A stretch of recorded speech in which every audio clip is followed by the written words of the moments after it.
Oh, yeah. And we are live today, March the 3rd of 2022. I am ready to do this. Let's do it. Are you ready? Call your mama, call your papa, call your friends. The festivities are about to begin. Boom!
Woo!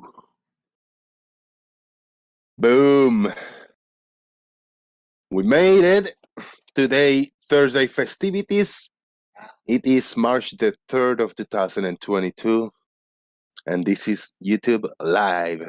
The boom! How about exploring Earth today? I want to see if there's anything else to be explored.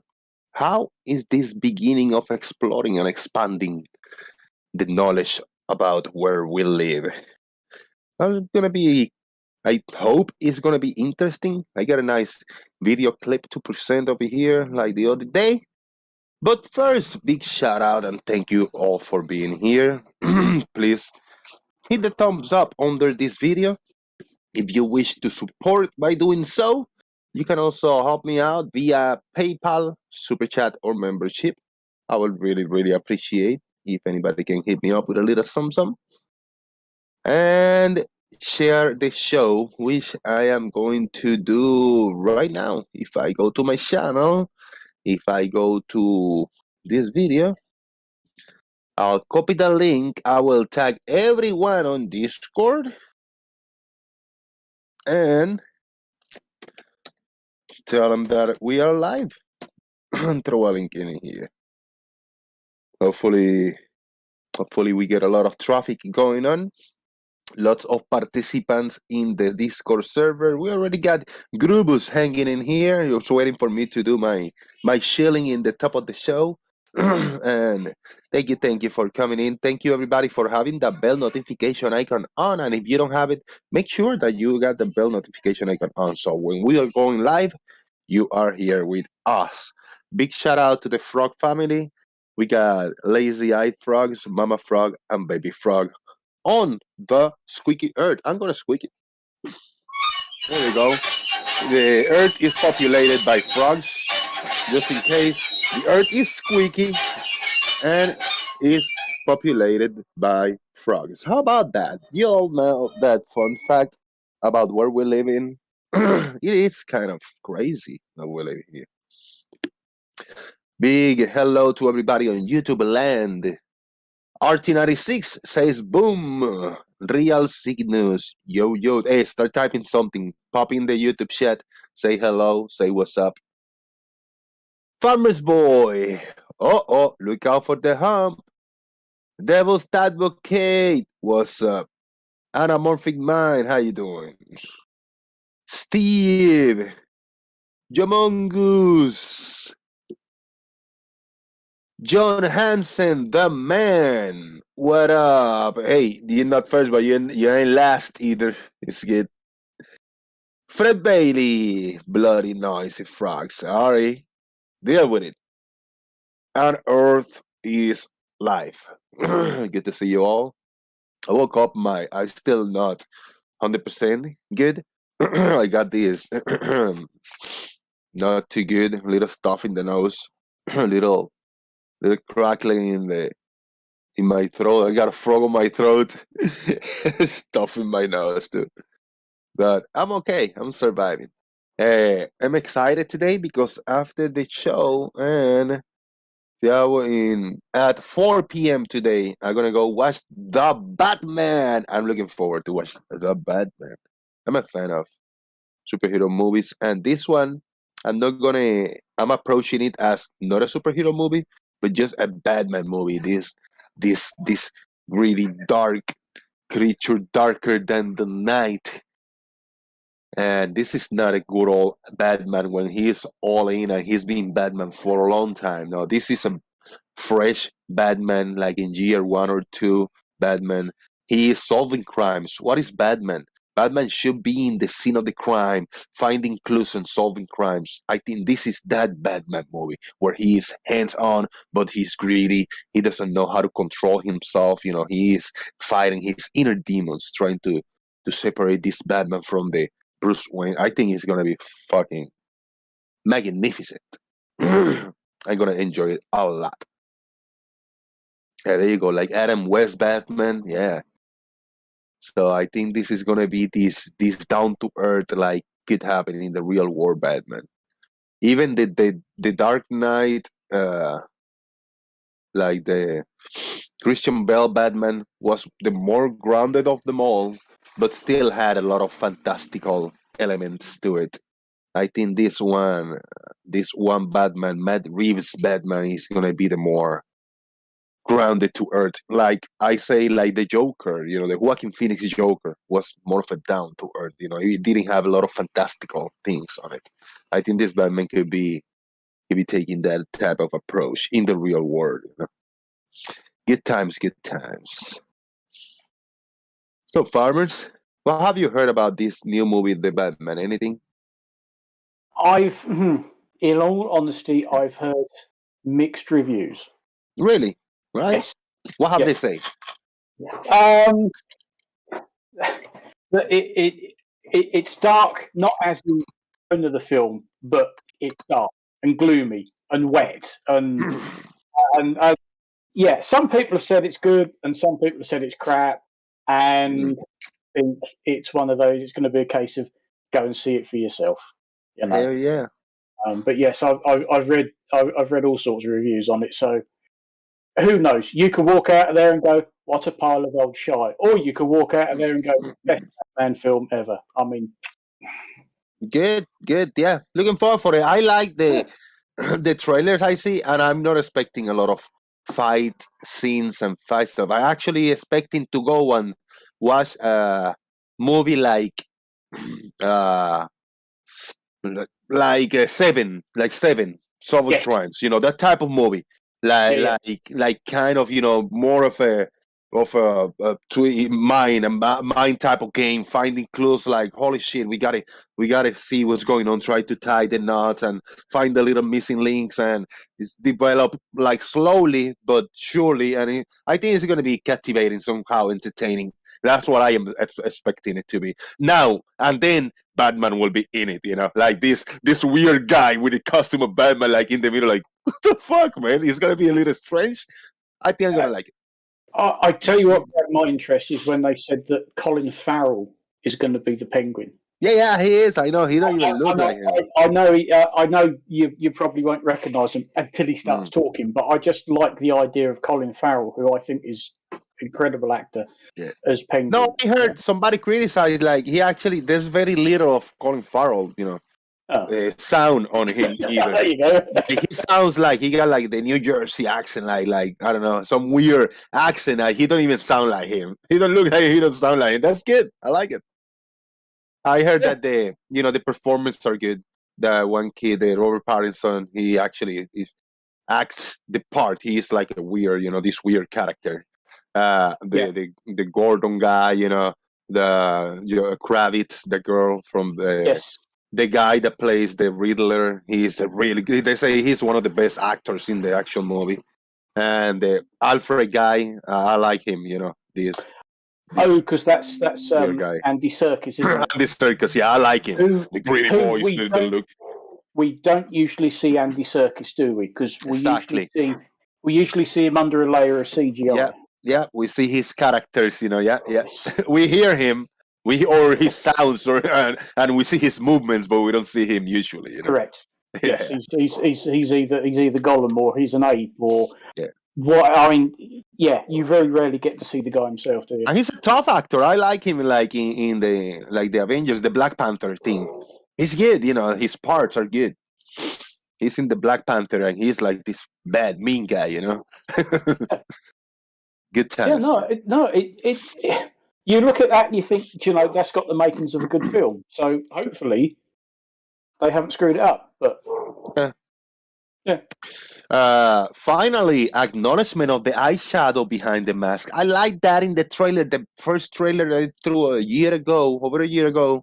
The last scene, he's standing in there like, in the back, and he take the cowl off, and then they show the close up of him, and he got like eyeshadow, like the dark around the eyes, dripping like sweat, and the hair a little messy. Fucking a! I applaud that because in the all the Batman, he go like, oh, he's looking at it, and he got a big hole, and he got all this black, but he yep. takes the mask off, and he's just all clean and hair brushes. I said, what the fuck is that, man? He should have the hair fucked up and bunch of eyeshadow around the eyes. That's what I'm looking for. The more realism. Yes, that's always been sort of glossed over, isn't it? He takes the mask off, and Man, it's like, hang on, he should have two black eyes. He should look like an inverse panda or something. yeah. I don't think, and Steve said the Batman versus Superman was good. I mean, it wasn't the best movie, but I think the scene, the warehouse scene where Batman going like tactical, and there's a big choreographed fight, and Mm. he's just beating the shit out of a bunch of like soldiers and stuff, and there's some little flying creatures. I mean, fantastic. One of the best fighting Batman scenes till today. All the Batman movies. That's Ben Affleck in the Batman v Superman movie. What just one scene. This one I don't think is gonna be as good. I think that's gonna be the best Batman fighting scene. But in the trailer, they show him beating the shit out of a guy, just punching him, and he fell down. And I'm not done with you, you motherfucker. I'm vengeance. So that's good. I'm looking forward for that. More of a physical approach, and I hope there's not too many camera cuts. I hope the camera is more steady, and we can see at least more of the action going on, like Peacemaker. They actually held the camera really good, and we could see some of the fighting choreographed scenes. I want to see that in this movie. Yeah, some of the directors, and there's one whose name escapes me. I mean, they seem to change. They seem to cut the Oh, camera sort of second and a half, 2 seconds. It's like, for fuck's sake, slow down, will you? Let's just enjoy the scene. No, cut camera, cut camera, cut camera. It's like, yeah, oh, I know. come on. Yeah, Oh, yeah. I yeah, heard there's a lot of similar. like kind of silence moments in the movie. Little, it feel like a slow burn. Maybe the third act, the end of the movie is maybe a little slower and odd, it's strange. It's not what you're expecting, but I'm in for it. There's also a few characters that are not presented in the trailer. You don't know their characters, like Gotham City is a character in the movie. Like the bad car is a character in the movie. I'm looking forward to see if I catch all of those things to see what Yeah, my eye catches. there's Cinematography is okay. The cinematography is decent. They say, yeah, that's what I'm in for. To there's have a been little a bit. habit over the years that the trailers get too bloody long. They almost show you half the film, Mm, and it's like, no, I want a teaser. I want something that gives me a brief understanding of what the film is about, and just a little tease of there's this and there's that. Thank you. That looks interesting. I'll go and see it. You go and exactly. watch a film now, and you think, I saw all of this in the trailer. Oh yeah, you want Yeah. you. It gives the whole thing away. It's like, no, just tease me a bit. Just make me want to go and see the film. Yeah. Because I actually enjoyed the most modern movie that I've seen that I enjoyed a lot, and they were somehow surprises was the bad Spider-Man No Way Home. Even though it was a lot of this and a lot of people talking like, yeah, the older two Spider-Mans are gonna be in the new movie, Tobey Maguire and Andrew Garfield and all the shit and but they were never shown in the trailers. Yeah, And exactly. they were denying it. They said, I'm sorry. I'm to the point. I'm not in the movie. Just asking in the faces, lying to the faces of the press. Telling the press, I'm in the movie. I don't know, I would love to, but yeah, hey, he's a good kid. He's gonna be a good Spider-Man. Just go enjoy the movie. and it's going to be all these characters, Alfred Molina and William Dafoe and all these people. But then you go in the movie and there's actually some cool surprises. And if I spoil for you, well, fuck you. It's been over almost 2 months. Then you see that the Matt Murdock, the Netflix Daredevil, is in the movie. Then you're gonna see the Andrew Garfield and Tobey Maguire. They're all in the movie, and Tobey Maguire, Andrew Garfield, they're not just a little kind of how do you say a cameo. There's no small cameo. Like they're not just gonna show in the movie like, yeah, hey, I'm here for the last act. Let's fight the bad guys and finish it up. No, they're like in the movie. They come in like in the halfway in the movie. They're like in it. They got a plot and they got all this shit. It's good, man. I fucking loved it. Enjoyed the shit out of the movie. It's good. I haven't watched it yet because it's still an HD rip. Right, I know. And I'm sorry, I kind of spoiled it, but I bet you have heard it, No. Yeah, it's still a good movie. Some of these stuff I've only been, some of the films I've been getting around to watching now have been out like a year or two. So But I started watching that. Thought, oh no, it's a rip. No, I'll wait until it's a proper. Yeah, I see the one page. I know I see the HD rip, and I'm waiting for it to come in good quality to watch it on home. On my end, take my time. Talking about the Batman, I could now sit here and watch it because it's there, but it's somebody's filmed it in the cinema. I know. I like that. Yeah. I like that when you open the page, it gives you HD. Is it HD rip or is it cam? And anything cam, I'm gonna watch. Anything rip, I'm gonna watch the HD quality, and I know it's gonna be perfect. At least I'm gonna enjoy it well. Yeah, same here. Yeah. So Marvel man, what up? All is good. Are you the Marvel thing that you got going on? Are you a Marvel fan? Yeah, I'm more. I mean, I have nothing against DC in general. I more like the Marvel movies and comics. So, I have nothing against Batman. I am kind of nervous about it, but I'm the if same. It has good reviews. I'll respect it. I enjoy the Marvel more than the DC. Is more colorful, more hyped. I got it since Iron Man 1 and I saw it. Not in movie theaters, but that's still one of my favorite, like story wise, because it was so impressive back then. Like the way they tell a story and they introduce you to this world. I said, that's really good, man. I enjoyed it. I haven't watched it in many years. I'm gonna sit down and watch it one day. I know I'm gonna enjoy fucking Iron Man. And then the build up, the whole shenanigans. How far are you in the Marvel? What was the last thing that you seen? In movie theaters? In anything. What have you seen? Well, everything. I've seen pretty much everything except I was so busy I didn't see Spider-Man at home, but I know all the spoilers, so that's okay. Right. But I did watch I have the Disney Plus, so I've been watching all the mini-series, WandaVision. I loved Loki. I mean, I was like, wow. Yeah, and I'm kind of excited for Doctor Strange. I mean, that's why I have the Doctor Strange. So you're up to date, with the show. And you've seen What If also, the animated?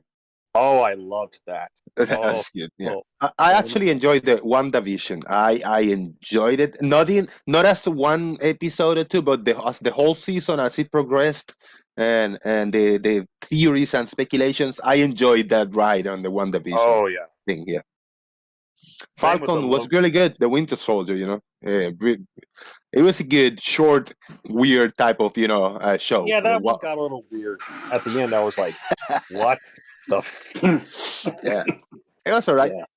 It was a good watch. And then the Hawkeye, I saw it. Not a big fan, not the best, but I still enjoyed it. It was good. Yeah, that one was just kind of like, okay, you can join. A little filler, like a filler, yeah. Yeah, it's like, okay, you could come. Okay, so I only got about halfway through it and I just got bored with it. Really? Yeah. I would say it was alright. I have to. If it's a Marvel property, I'll watch it. Unless it's cartoons that I was hesitating on watching What If, but then I saw the episode. I said I'm gonna give it a try because I just don't watch cartoons, animated, CGI, anything with cartoons on it. No, I pushed myself and I enjoyed What If. And the episode 4 is still my favorite, the Doctor Strange. So you've never watched Archer? Never. Seriously? What? Never. I'm going through that again. I'm about halfway. I'm about series 7. The last I saw was Simpsons, but that was like in 90. 1990s. In the 90s is the last cartoons animated things that I seen. So, were you a big fan of the 1990s cartoon of Batman? Or No, not really? I don't. No, not really. No, Oh, not really. okay. That's the only Batman show I will watch. I loved that. Especially as Mark Hamill as Joker. Loved it. But that's just me. I'm a dork. Yeah, yeah. Batman is trigger. He wants us to talk about Earth and science and all this stuff. Well, this is your show, Jose. You can do whatever you want. Yeah. I know, man. I know. Particularly as we're going to see the film later on. I mean, blimey. Yeah, that's what I'm saying. Hey, I'm gonna watch the movie, man, later. Fuck yeah. Okay. Hell yeah. Let me share my screen. Let's break this down a little bit because I got a nice clip. If you click on my screen share, we should have a clip in here called "The Beginnings of Exploration." I'm gonna kill my camera, and we're gonna do like yesterday. We're gonna play little by little, break it down, and see what's up. I like the title of it, "The Beginning of Exploration." Let me click and share for YouTube, and we'll go at it.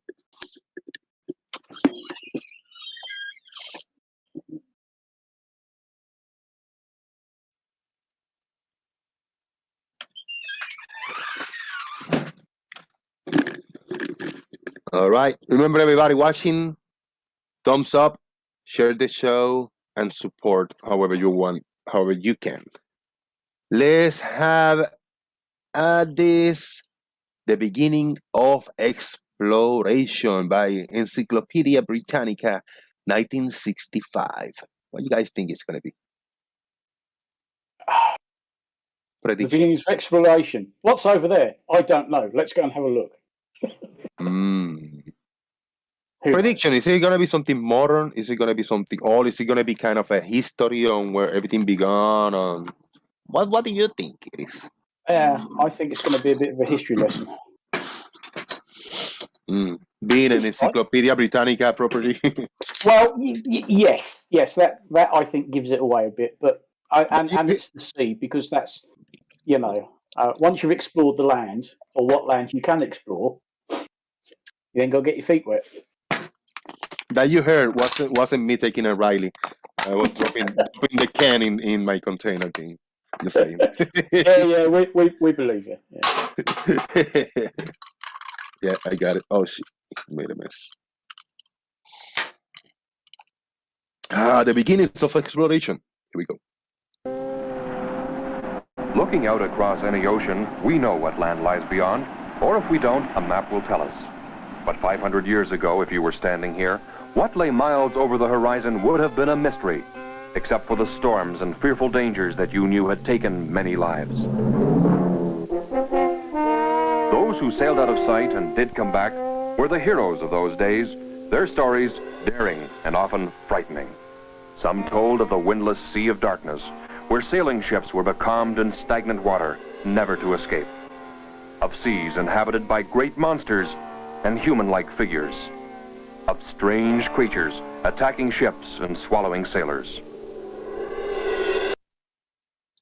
We're going good. So far, so good. Yeah, that's what we have heard. I'm going to play that kind of a minute at a time just to avoid any copyright issues. Hopefully, we don't get it, It should be fair. It should be fair. We play a little bit and commentaries, Yeah. No, Absolutely. I think you get away with this sort of thing. Yeah. And the audio is not as loud in this one, but you guys see it, hear it, right? Yes. Yeah. Okay. And if my volume to you sounds too loud, just lower my volume on your end. I think I fixed my volume on YouTube. Please, guys, let me know if my voice is louder than the others, because I realized it was like 125% volume. I have no idea why. I don't want to be more shouty than others. Hell no.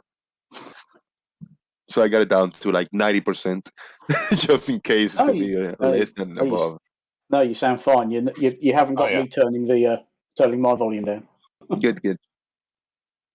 All right. These people speculating was very deep down, very far away. The creatures, monsters in the sea, right? Oh, I think that was the rum. Yeah. That was the rumors around. There's big monsters. How dare you go far away in the sea? Oh, you would not believe what we saw out there. Yeah, right. Yeah, exactly. Exactly. Now let's see. Will they talk about what do they think it will happen if they reach a point on the sea if they go very far away? All right, here we go. Let's go. I think that's about to become a reality in this show. Here we go. If a ship ventured too far south, they said the blazing sun would burn sailors to a crisp as they passed over boiling waters.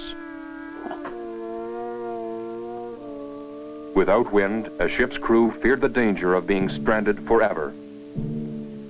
There were countless fears in the stories told by early sailors. Some fears stemmed from man's ignorance of the shape of the world.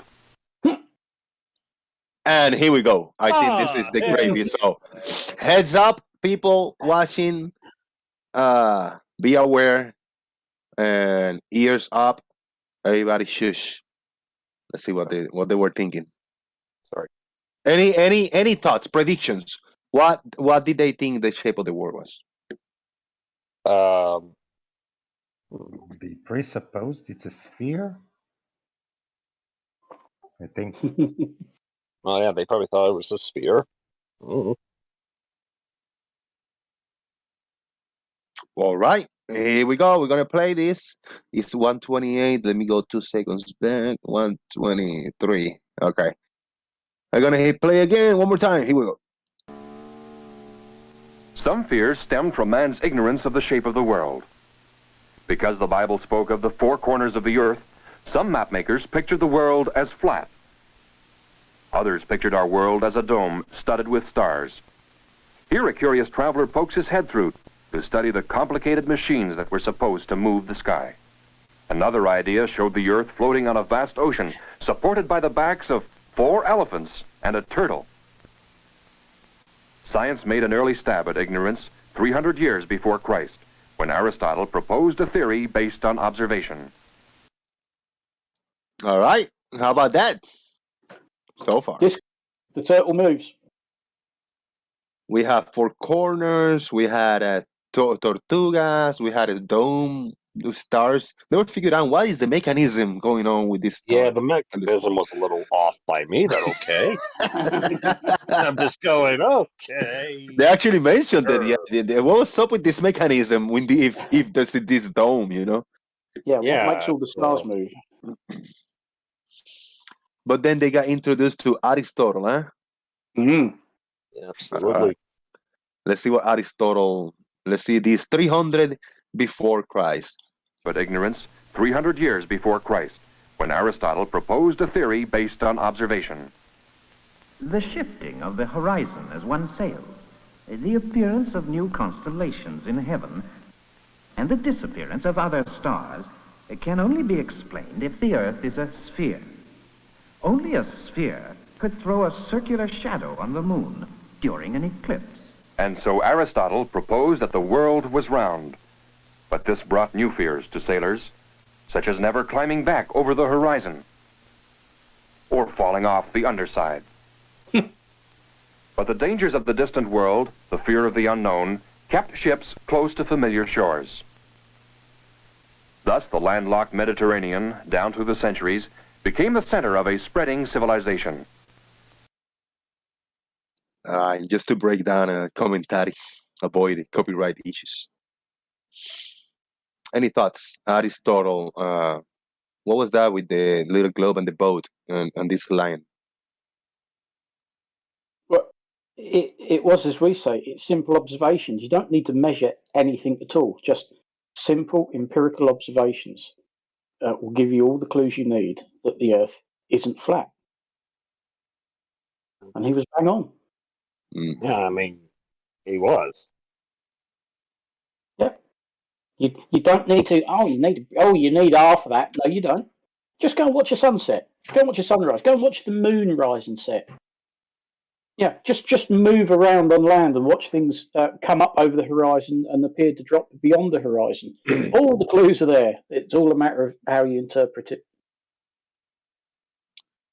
I mean, that's exactly what you're supposed to do. Yep. And not that hard, and it's free. And you can see why these civilizations grew up around the Mediterranean, because they were limiting themselves to the Mediterranean Sea. You see the rise and fall of the Egyptian empires, the Roman Empire, the Greeks. That all happened around the Med. Yeah. All right. If people on YouTube land, thank you very much for watching, everybody on the YouTube universe. If you like turtles and elephants, please hit the like under this video. If you like tortugas all the way down, please hit the like under this video. If you like what Aristotle just say about the spherical earth, please hit the like under this video. And if you think none of the above is correct, please hit the like under this video. Thank you very much. I think you got no choice but hit the damn like under this video. Just hit the like. That's it. Yeah. Just do it. All right, I did it. Thank you very much. I appreciate it. Let's play this. As civilization reached northward, a daring people appeared. Unlike others, the Vikings were not afraid of traveling into the unknown ocean.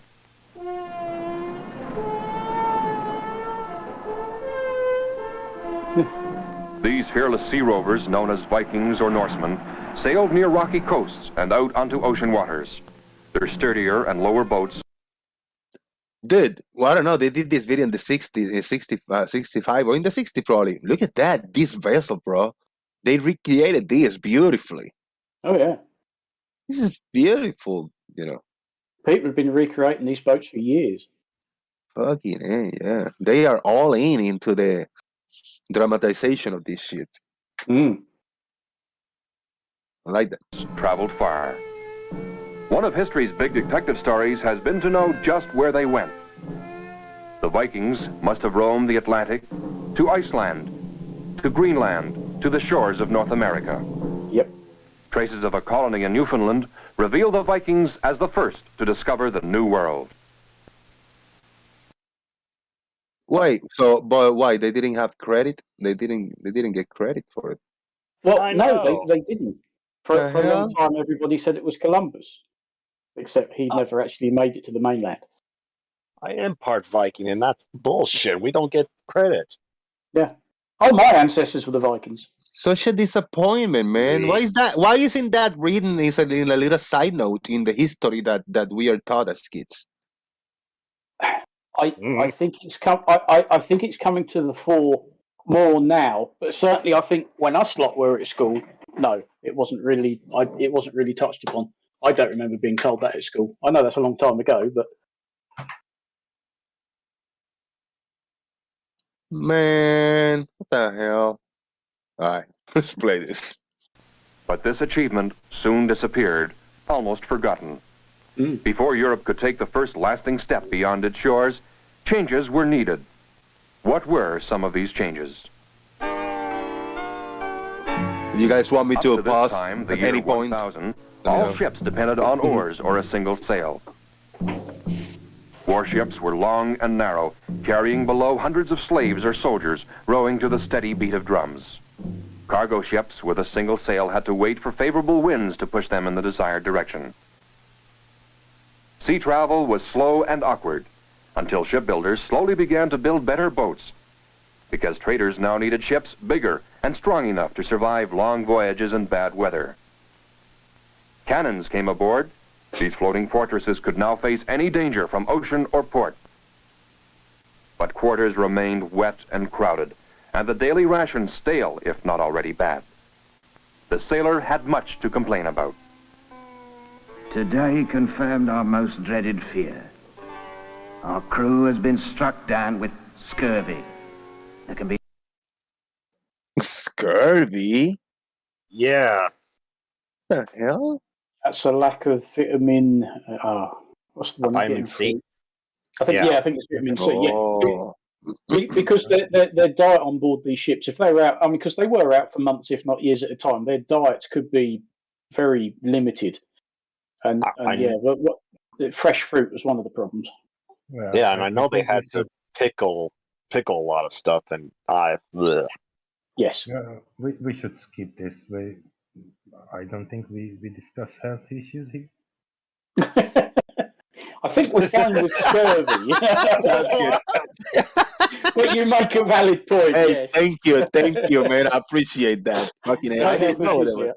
I thought it was like lice or something, or like I don't know, crabs or something. Well, Oh, fucking a. No, that generally happened when they got back to port. Yeah, yeah.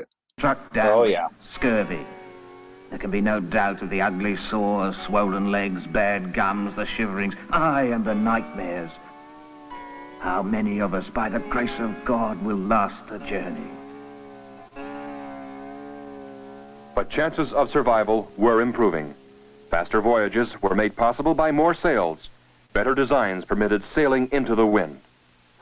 The long need for more scientific navigation was now answered by the compass, giving an idea of direction, and the astrolabe, an ancient means of determining the north-south position. Compass and astrolabe Ships were introduced. ready to explore the world, but when What you say? Compass and astrolabe was introduced, and that gets shit better. They say now we got some. Now they stand half a chance of working out where they might be. exactly. They weren't quite there yet because they still hadn't got a very good clock.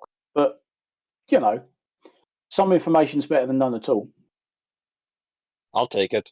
Yep. Yeah, man. All right. by the compass, giving an idea of direction, and the astrolabe, an ancient means of determining the north-south position. Ships were ready to explore the world, but when would man himself be ready? We reach now the year 1400. What changes are happening to the people of Europe that lead to the age of exploration? Most important, a new spirit of life bursts forth, I know, bringing right? the age known as the Wobbly. Renaissance. Now in Europe, scholars rediscover the thinkers of the past, virtually forgotten during the Middle Ages. Reading and writing, the lively exchange of ideas between artists, scientists, clergymen, and laymen, all show a new excitement and curiosity about the world. Old beliefs are questioned. Science knocks away superstitions. The printing press, one of man's most important inventions, appears to spread the new spirit and new knowledge. Books are now printed for thousands to read. One such book tells about the extraordinary adventures of Marco Polo. 2 centuries earlier, he had set out from Venice for the Orient, traveling through Asia for more than 20 years, seeing with his own eyes the fabulous riches of the court and empire of the Kublai Khan. All right, we got to break it down. It's been a little while playing there. Yeah, I was going to say, let's... Marco Polo. What the hell? So there was a lot done, since the Vikings earlier days. A lot of people just trying to figure it out, Now they got tools, compass, astrolabes, and all this shit. Try to go further, but then they switched to the books. Now everything is being documented and written and spread. They spread the word on exploration. Oh, yeah.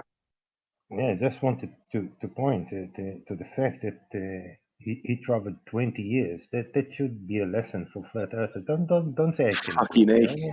I 20 mean, years. yeah. Take a year, go there. And they had to travel through, he had to go through mountain passes, the Mongolian Empire and all that. I mean, that's more dangerous than just leaving your house and just go look at the sun. It's like, this guy did much more than any one of us would ever do in our lifetime. Mm.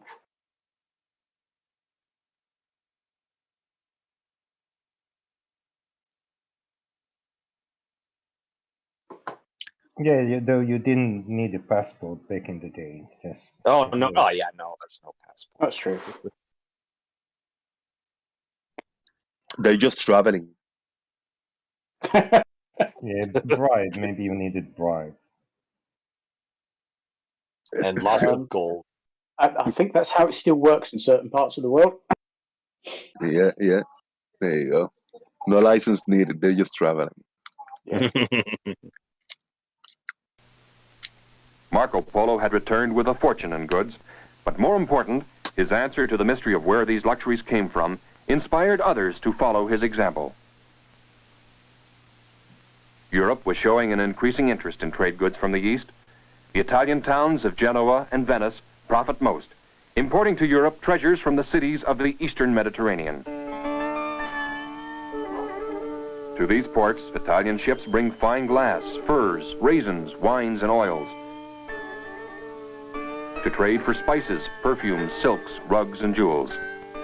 Carried by camel caravans thousands of miles from the east. The routes were difficult, the journey long, and raids and robberies frequent. The most valuable goods brought to the marketplaces are spices, as good as money, so great is the demand. And now, if you want any of these materials and edibles that these people mention, just go to your near grocery store or dollar store, Walmart near you. You know how easy it is now? Go. You don't have to go anywhere. Amazon. Oh, actually, you don't even have to go anywhere. You don't You have just to go anywhere. just You just tap it, pull you your tap it, phone, you can put your phone, and you will have it in your doorstep in a few hours after you think about what you want. Think about what you want, and you will have it a few hours after in your doorstep. Fucking A, man. I know. I mean, there's spices we take for granted now, but back then they would be like, "Oh, I need that now. How much will I pay you for it?" I'm like, "It's just cinnamon. I don't know what you want. You can have it. I don't not use it." It's crazy, man. Crazy. Yeah, that was the money. That was the valuables back in the day. Oh yes. The fact that $2 paid for these spices in the Far East might earn $200 in Europe awakens all towns to the great fortunes in trading. As man's appetite for wealth and profit is aroused, it becomes the main reason for the liveliness that is changing Europe. Trades and industries develop, and towns become busy centers of commerce. To show their products, towns organize trade fairs. Regular trade fairs spring up all over Europe, attracting luxuries from great distances. People travel for miles to share in the gaiety. But the main purpose is business, exchanging many products from many places. One result of trade is prosperous, happy times. Led by successful merchants, a new and strong middle class appears. Merchants and monarchs give each other support, both realizing that trade is the key to wealth and power. The saffron is still very expensive, says Oalem. Oh yeah, Spice. saffron is. Yeah. And then the term salary comes from that era, says Cuso. To the soldiers, they were paid in salt because it was more valuable than money. Yeah, salt was pretty valuable. Haven't heard of this before, but there, fun facts, kid. What was this the out of tune music age? Boom. It's a bit wobbly, isn't it? It is. I feel like I'm in like some 1930s horror movie. I'm like, am I gonna get like attacked by a vampire costume? What is this? Oh man, good stuff. Monarchs of Europe become stronger. Nations become more united as they compete with other nations. Ports and towns thrive in the better times of the Renaissance.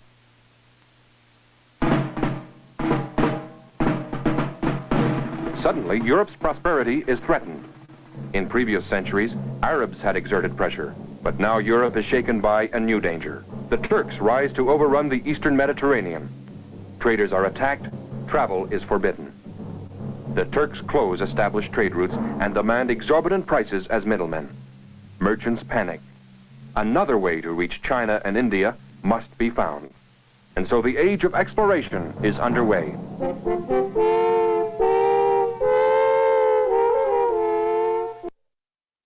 Now we're going to begin the age of exploration. No, we're not going to begin. It's on the way. Well, it actually makes a lot of sense now. I mean, once they cut off the main trade routes, it's like, crap, where do we go now? Right. This super chat is just made of salt. Enjoy Anamorphic Mind. Hey, I'll take that any day today. The future is now. Don't send me salt. Give me money. Thank you, Anamorphic Mind. I'll take the two, brother. I'll go to the sea and grab a big ass container of salt and just let it dry, and whatever is left in the bottom, I'll use for salt if necessary. I don't know what these people didn't think about that shit before. I mean, I bet they did, but they just wanted a different quality of. Good times, good times. All right, I just had to rewind 5 seconds because you mentioned the music. This is for you.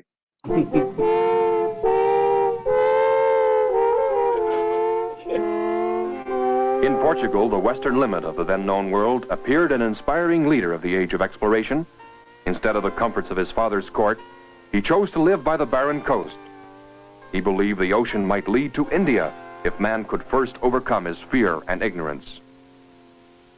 This pioneer, Prince Henry, caught up with the ambition to learn, so much a part of the Renaissance, invited scholars, sailors, and mapmakers from all over Europe to study and compile information.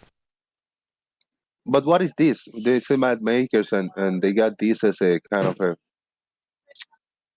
a physical model, and then they're just transferring this into paper, into drawing a map. So what's going on here? Not sure. Yeah, not sure either. That was just a nice, cool-looking symbol. They say, "Oh, we need to work somewhere. Let's grab our loopty squeaky globe somewhere. We put it in the table. They give him power, superpowers or something." I don't even know what I'm saying. Let me play. We're almost done with this. One result, these ships, caravels, with a triangular sail designed to swing and take wind from several directions. As a devout leader, Henry saw the world, 3 continents, as a God-given challenge to spread Christianity. But new trade and wealth were also motives behind the annual expeditions that sailed from Portugal out into the vast ocean. The world to the west and south began to be systematically explored. First, the Madeira Islands and the Canary Islands were added to maps. Then, as confidence grew, ships ventured further to the Azores and down the coast of Africa. Cape Blanco was reached in 1441, with the unfortunate result. Damn, Negro look at that. Yeah. Damn, look at the depiction they threw at these people. Oh, it was Like- it was pretty bad. Yeah. And they call them Negroes back in this day. With the unfortunate result, Negro slaves became profitable cargo. Slave trading, gold, silver, and ivory led captains further away from Portugal. As the coast of Africa slanted east, excitement mounted. Was this the tip of Africa? It wasn't. Prince Henry died, realizing Africa stretched farther south than he hoped. They haven't even gone inspiration of around man the who coastline of rarely Africa sailed, by although that known time. with respect and reason as the navigator, lived on. Damn. In 1487, with Portugal still searching for a new trade route, a fleet journeyed further south than any ship before. They passed the equator, but contrary to belief, the ocean did not boil, nor did the white crew become black like the natives. Oh shit. There was no Damn! That is so fucked up! Oh no! So it could happen a few things. They could boil, they could burn with the sun, they could they could turn black like the slaves. What the fuck, man? I gotta listen to that again. That's odd, man. That's horrible. Oh, I heard that. I gotta play that again. Please do. In 1487, with Portugal still searching for a new trade route, a fleet journeyed further south than any ship before. They passed the equator, but contrary to belief, the ocean did not boil, nor did the white crew become black like the natives. But there was no denying fierce storms. That was For 2 something. weeks, the little fleet was Oh, yeah. blown and battered helplessly into cold southern waters. When the storm subsided, the captain, Bartholomew Diaz, noting the direction of the coast, pleaded with his worn-out crew to continue the search for the route to India, but they refused. Turning back with heavy heart, Diaz cited what had been the first goal, the tip of Africa. He gave it a name, but his king later disagreed. Let us not call the southern tip of this land the Cape of Storms, for if we do, men will be afraid to pass it. Let us name it the Cape of Good Hope. They wanted to name it the Cape of Storms. They said, like, fuck no, people are going to be afraid now. The Cape of Good Hope, so people can want to come in down here, man. Yeah. The Vikings did that as well by Yeah. calling it Greenland. Yeah. Where the hell's the green shit? It ain't green. No ice. It's That's ice and rock. Let's call it Greenland. People That's don't want to call it. bullshit. All that is bullshit, man. The Cape of Good Hope, yeah. The Cape of you've had it now, mate. Yeah. The Cape of get the fuck out of here. Yeah. I'm gonna tell you that you might die in halfway getting there with the storms. You know, this Good Hope. Just go for it, man. That is fucked up. Fuck it. All right. For it fills our hearts with joy and hope. We are now certain to find a sea route to India before long.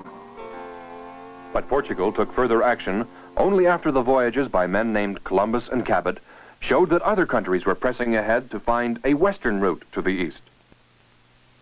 So this gentleman of the Portuguese court, Vasco da Gama, only 27, set sail on the southern route. To avoid the storms Diaz had encountered, da Gama headed further out to sea. For over 3 months the fleet sailed without sight of land, longer than anyone had ever done before. Did they have After sextant taking on already new back rations, then? they say They mentioned compass and astrolabes. Okay. Yeah. They haven't mentioned sextant. They might have, but I don't know. They mentioned that as it was most important. You know, the travel. You know, the knowing where they are with the sextant and with the compass and astrolabes. Damn. They No, were good, eh? Nice. The sextant hadn't been invented then. Right. That's okay. Right. Thanks. anyone had ever done before. After taking on new rations, they sailed into the Indian Ocean. Escaping from Arab attacks, eventually da Gama reached India. Wait! I didn't know that Wizard was in this trip. Da Gama reached India. I didn't know that Wizard was in that boat. Oh, well done. Shout out Wizard. Attacks, eventually da Gama reached India. Portugal in 1498 had at last found the sea route to the riches of the East. They were the heroes of a new age. The cargo of spices, jewels, silks, and rugs was a prize to change the course of history. The fact that 2/3 of the crew had died was overlooked when the profit was calculated at 6,000%. That is rough, man. That's rough. What do you guys hear? I was lost here for a second. They were glossing over the fact that I think didn't he say 2/3 of the crew had died? Yeah, two-thirds of the crew died. Oh, let's forget about that. Yeah, it's We just got the spices. a mere bagatelle. Right. Damn. I hear Grogos, I hear in the background a little bit the wash page or something. Or a TV or something. There we go. Thank you. Of a new age. The cargo of spices, jewels, silks, and rugs was a prize to change the course of history. The fact that 2/3 of the crew had died was overlooked when the profit was calculated at 6,000%. As all of Europe was soon to find out, the rewards for discovery were high. The center of power had been in the countries bordering the Mediterranean almost since history began. Would it now shift to nations facing the Western Ocean? Once feared, the ocean was now partly known. It was a highway for Portugal. But other countries were taking the highway in a different direction, to the west. As others tested the horizons of the world, what might they find?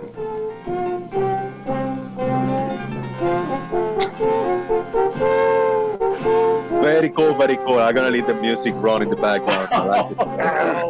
Hell yeah. That's good, man. That's very interesting. That's all that music. And then they stopped the video, they stopped the history when it was time for Columbus, side of the story. I like that. It did say the beginnings of, so fair play. Yeah. Yeah, Yeah, very good fair play. Very good, very good. This is from the archives.org.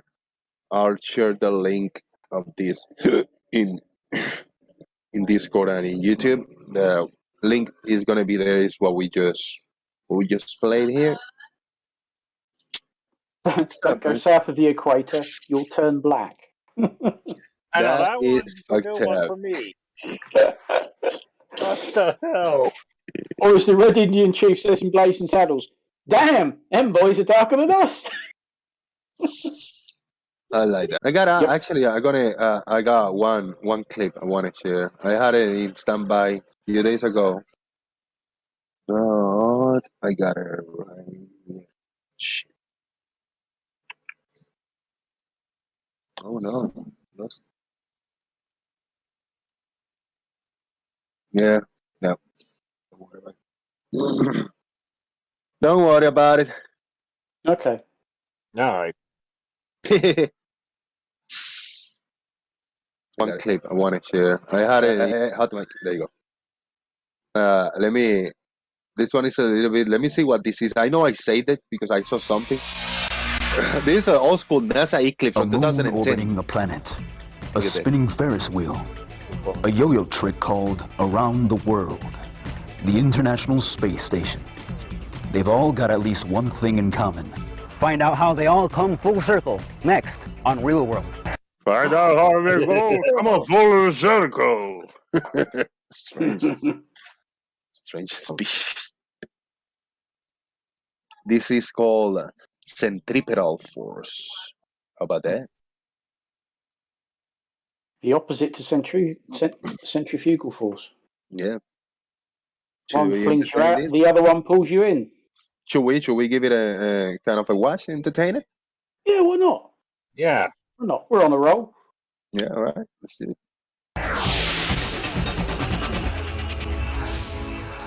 NASA eclipse. A moon orbits a planet, just like a planet orbits a star, in a curved, nearly circular path. A Ferris wheel curves around a central point as well. And of course, when you go around the world with a yo-yo, it's circling around your hand. And why does all of this happen? Because of a little thing called centripetal force. Basically, centripetal force is a force that makes an object, like planets or other satellites in space, follow a curved path. The word centripetal means center-seeking. What better place to study centripetal force than on the largest artificial satellite in space, the International Space Station? In addition to actually experiencing centripetal force, the free-fall environment on board the ISS allows for some really cool demonstrations. So let's send it up to Expedition 22 astronaut Jeff Williams. This is a tool. It's a special tool that we use on board the space station, actually during spacewalks. But it's a heavy metal object, and that's what I really wanted to use. And you can see I have it tied to a string, or with a string, onto this bungee right here. And it's just floating here in weightlessness. And you can see the string here is rather loose, and it's just kind of floating randomly. If I were to rotate this thing on the string around this bungee, and let me do this, you can see that the string pulls taut and stays tight, and the tool continues to rotate around the bungee. In fact, if you look really close at the bungee, you can see that the bungee bends at the point that it's rotating, and it bends toward the tool, and that is caused by the centripetal force due to the angular acceleration of the tool as it rotates around, keeping this string tight and keeping the rotation in a circular motion. It's the same kind of force that applies to the rotation of planets around the sun. What do you guys think so far? This is great. Yeah. Oh yeah. Good stuff.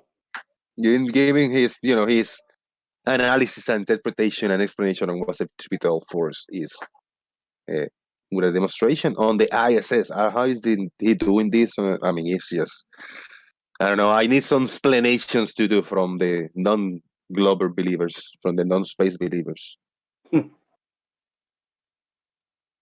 luck. Or the moon around the Earth, or the space station around the Earth.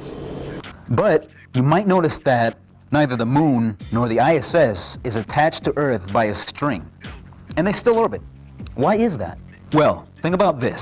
Satellites would continue to move in a straight line because of inertia. Remember that inertia is a Wait, did you catch that? Just this word. There's something that was said just now. The satellites are continuously going in a straight path or straight line, right? No, it said will. Will. Okay. Yes. Well, okay. Right, let me see. This. Satellites would continue to move in a straight line because of inertia. Remember that inertia is the tendency of an object to keep on doing what it was doing before something forced it to change. Gravity is the force causing that change. Satellites in orbit around Earth are being pulled toward Earth by Earth's gravity. Acceleration occurs because gravity is continuously changing the satellite's direction. To understand how this works, take a look at this. I've got a yo-yo and I'm going to spin it around my finger on this table. The string here is acting like the force of gravity. If I let go when the yo-yo is at this top point, where do you think the yo-yo's inertia is going to take it? Will it continue in a circular motion? As you can see, the yo-yo wants to keep moving in a straight line instead of a curved one. That's inertia. The string is the only thing that held the yo-yo in a circular path. The string simulates gravity. In the same way, the ISS is held in orbit by Earth's gravity. If, for some strange reason, Earth's gravitational pull disappeared, the ISS would continue in whatever direction it was heading. What do you guys think about that explanation? Do you guys agree with him? Did he phrase it right? I mean, is there anything you would change? I don't know, because Einstein told us that gravity is not a force. Neither centrifugal.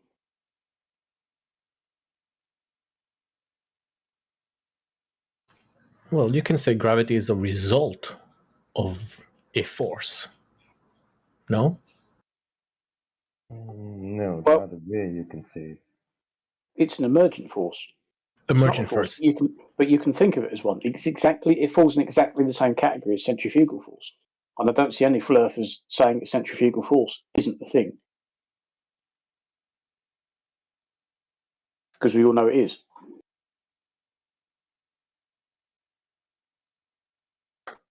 All right. A few more minutes. Let's see what we got here. If he's going to explain in a different way, same way, more demonstrations. I'm looking forward for something more physical, you know. They're going to show. I mean, besides the yo-yo and the ISS, it's the more real. The yo-yo is kind of like, I guess. ISS would continue in whatever direction it was heading. Here's Jeff with another demonstration of centripetal force. Okay, I've got this tea bag, and it's got tea in it, of course, and it's got air bubbles floating around here.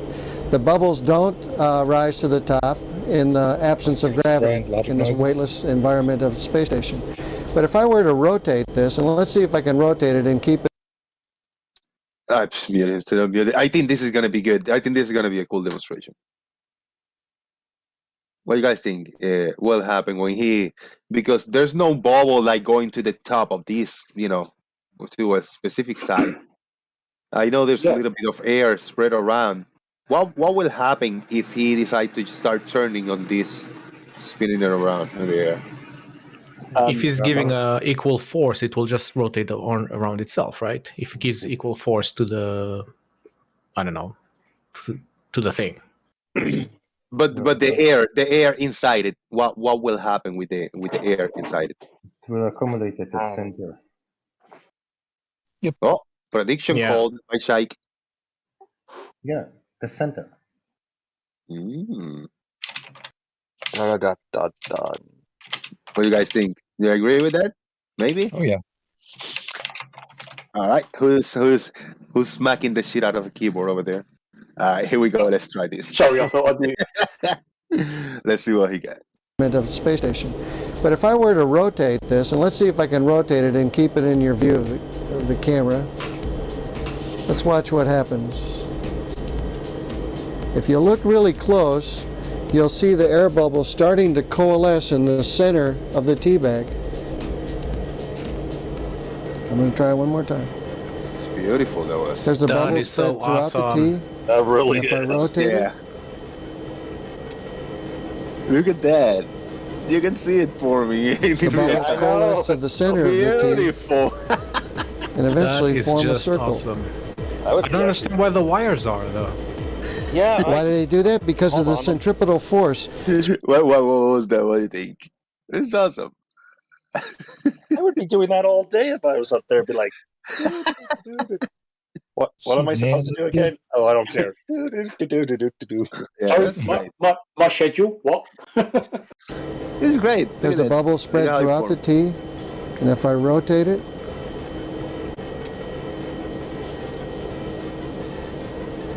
the bubbles coalesce to the center of the T. Holy shit! It's like an actual. And eventually form a sphere. circle. Yeah, it is. That's what it looks like. Like it's a sphere in there. That's fucking Why do they crazy. do that? Because of the centripetal force spread throughout the T. The liquid T goes to the outside of the bags and it forces the air into the center because the air has less mass, less density than the liquid. So the air goes to the center. That's really cool. Centripetal forces affect things here on Earth, as well as in space. Things like Ferris wheels or the acceleration of a car going around a curve. But what other applications might this force have in space? You've heard a lot of talk, perhaps, in regards to space exploration about artificial gravity. Perhaps you've seen some science fiction movies. For example, Star Trek, the TV show and the movies, they had gravity on board. They had some kind of a mysterious artificial gravity, make-believe, of course. But we've talked for years about artificial gravity on board a spacecraft, especially when you're going for a long period of time for various reasons. One of the ways you could produce artificial gravity is by having a space station that rotates. Maybe very big, and the bigger it is, the slower the rotation would have to be to produce that centripetal force.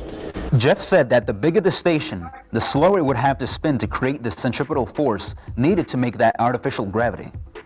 To find out why, we have to check out the math. Centripetal Disrespectful!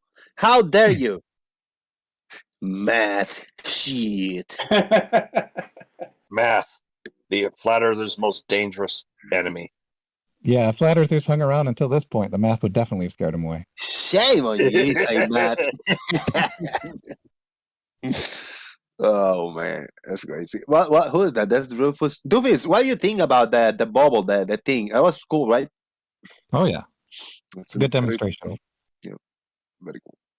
Of course, by some way, somehow, Rachel will say that it proves RDD. Well, of course it does. Wait, what's RDD? She's redefined relative density, so... Relative density disequilibrium, RDD. Yes, thank you. But as she's redefined what relative density actually is, of course it matches what she says it is, because she's making it up as she goes along. She's on record as saying that gravimeters prove RDD, so... Yikes. Quite. Yeah. I think everybody is watching the screen share, right? And if you're not, feel free to click on next to my name, in top of my name, and watch the stream that I'm sharing live on Discord right here. All right. The math.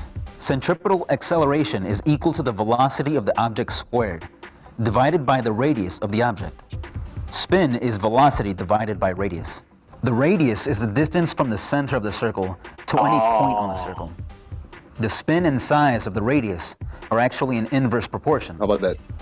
On a spinning station, the larger the radius, the smaller the rate of change needed to simulate gravity.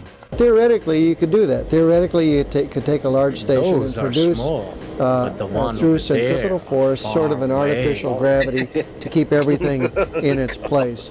But the problem with that is when it's not very practical, because when you spin something and we turn our head around, our vestibular system will get a little bit messed up, and it's like if you're going around on a merry-go-round, riding a merry-go-round, then you step off the thing, or you spin around until you get dizzy. It'd be the same kind of thing. So I'm not sure artificial gravity in that way is very practical. Wonder who will be the first to produce artificial gravity? But hey, don't just sit there and spin your wheels. All right, very cool, Dad. Very cool. Yeah. This is the same. It's just a different quality video. Yeah, cropped. That was cool, man. That's been shown in sci-fi for years. I mean, we had the big circular rotating space station in 2001, The Space Odyssey, and indeed that shot inside the spacecraft Discovery, where he's jogging around the inside of the spacecraft because it was rotating. There's another one here. I'll share this link, and there's more. You can go down this rabbit hole. The NASA eclipse. There's hundreds, probably thousands of eclipse of explaining and doing demonstration of all kinds of shit. Good stuff. Hold on 1 second. I got him mute.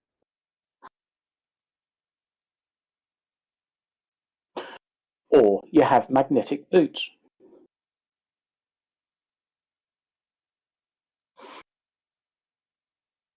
Awesome.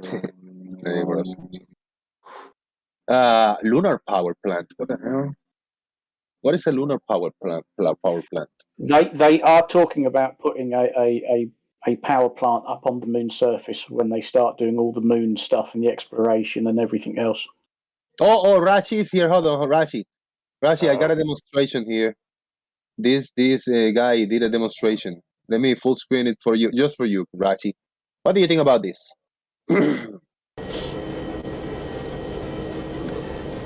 So what is happening here is this guy, very high up, in the International Space Station. There are bubbles inside this. There is air, and when he start rotating it, then the air will accumulate in the center of the thing right here. And you can see it happening in real time. And I got to mute because it's going to be a little bit of a hot mic. I'm going to play. We got a super chat by Anamorphic Mind, $5. Jose is actually CGI. Jose's real name is Max Headroom. Max Headroom. I remember him. Shout out to Anamorphic Mind. Thank you very much for the super chat, man. I got to mute 1 second.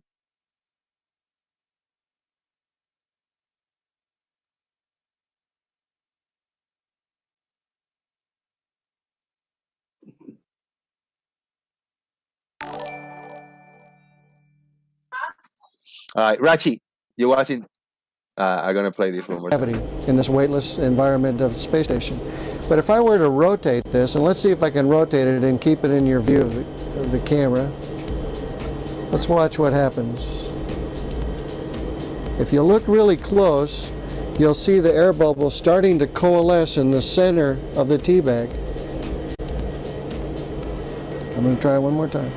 One more time, just for you. There's a bubble spread throughout the tea, and if I rotate it, this is better. This one looks really clear now. Yeah. The bubbles coalesce to the center of the tea and eventually form a circle.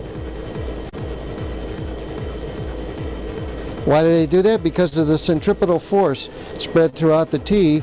The liquid tea goes to the outside of the bags and it forces the air into the center because the air has less mass, less density than the liquid. So the air goes to the center. Very cool. Rachi, if you got any thoughts for that, agree, disagree, and what do you think? Maybe you wanna look at it and analyze it and make a little video about analyzing what's going on here. I'm gonna share one more time the link of this video if you want to grab it. This is on the archives.org. Feel free to just can use a few clips. I play the whole thing. It's like 7 minutes. Like 8 minutes. It's really cool stuff. I'll stay on mute for a few minutes.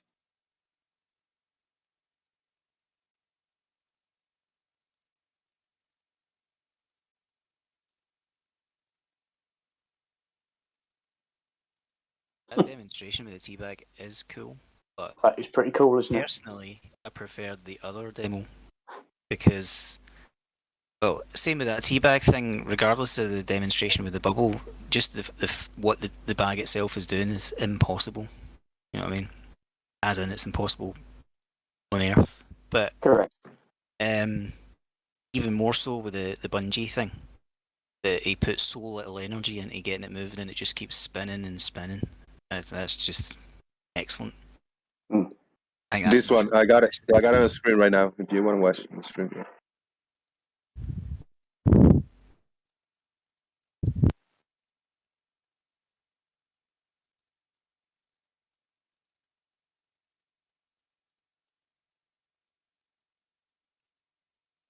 Beautiful. Isn't it just? See, that's just a lot more impressive to me. It's just spinning away. Are you nearly eating your mic? Yeah. Okay. Are you very close to your mic? It's a boom mic. Hold on, I'll bend it away. Yeah. Is that any better? It sounds it. Yes, you're really giving it the old heavy breathing. Oh, okay. That's not it's just the kind of, the fixed position of the thing, but it is kind of flexible, so... At least you can. My mic's built into my headphone. I can't even see it. You have to yell into it like you're yelling at a flat earther. No! No! That's cool. I don't know what this video is about. This dude standing in here. Technology of sign. I mean, I don't know. 14 seconds. It's for the... No sound. In sign language. Okay. What is it? Explain the centripetal force in sign language. Oh, there we go. Look. Oh, in only 14 seconds. Okay, for those who don't understand centripetal force, here's the sign language on what centripetal force is in only 14 seconds.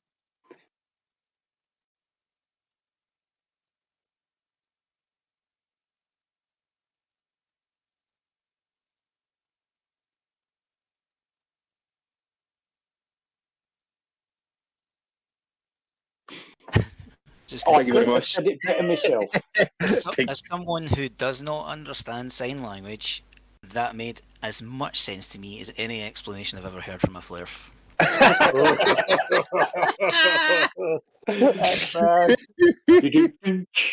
Here's another one. Here's another one attempting to explain the same thing, centripetal. How long is this one? In 3 seconds! Centripetal in 3 seconds or less. Let's see. Oh shit! I'm gonna play that again. Yeah, I got that. Yeah. That's hilarious. Oh no, I can see it. Impressive. Oh, hit me again. Now just make your cat. Just put a cat in his hands when he's doing that. Where did the finger go? That's where I was going with that. Yes. Is that the same sign language they use for second base? That's actually beautiful stuff, bro. I love that. Horrible. There was another one here, gravity. Dude, I just you see, you go down the rabbit hole, bro. I mean, it's fucking crazy. But the force in, force into. What? I don't know. I'm afraid to look at this one. How do you force in or force into? Use the force loop. Force in. No, repulse force. This is more sciencey. Let's see repulse force and how long will this video be? So this is EDSM, ADSL. Yeah, this one might be 4 seconds. Repulse force. Did he just go pew pew?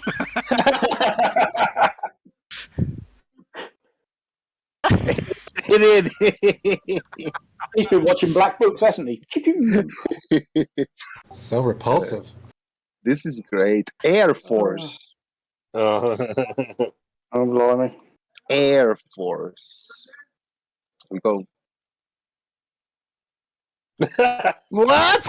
It's like rock on. Yeah. Rock on. Is that legit? Is this legit?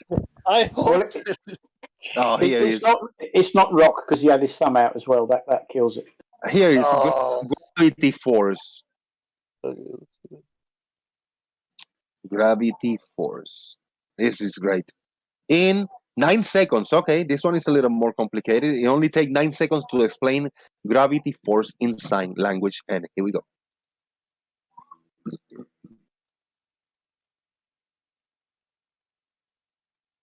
What is that loop-de-loop? I don't know if that's part of the video. Okay. Oh, no. There you go.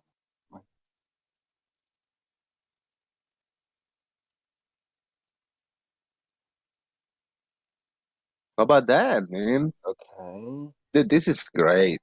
Fucking A. Woo! Anamorphic Mind with a $2 super chat. The Force is with me. I am one with the Force. Thank you, Anamorphic Mind. Pretty appreciate it. You see, I mean, this happens to me, man. I go find a video and then I go for hours sometimes. I don't want to mess with this anymore. This is Gravity Serious. Look at that. Gravity Serious.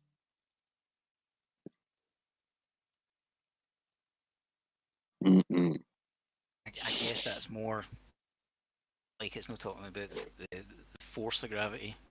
It's meaning something is serious or grave. You might have to get louder, okay? What? That's good stuff, man. Yeah. I'm presuming that was American Sign Language. Yeah, I think so. It might have been. Because I think English Sign Language is different, apparently. Look at that. We got a big $5 super chat by John Hawkins. And he's got a message for Balanced Truth. Balanced Truth can't even admit what he is. How dishonest is that? You don't know what you are, Balanced Truth? Thank you, John Hawkins. Appreciate it. Oh, yes. It's another flat earther who's not a flat earther. Oh, okay. Yeah. Because it's not flat, is it?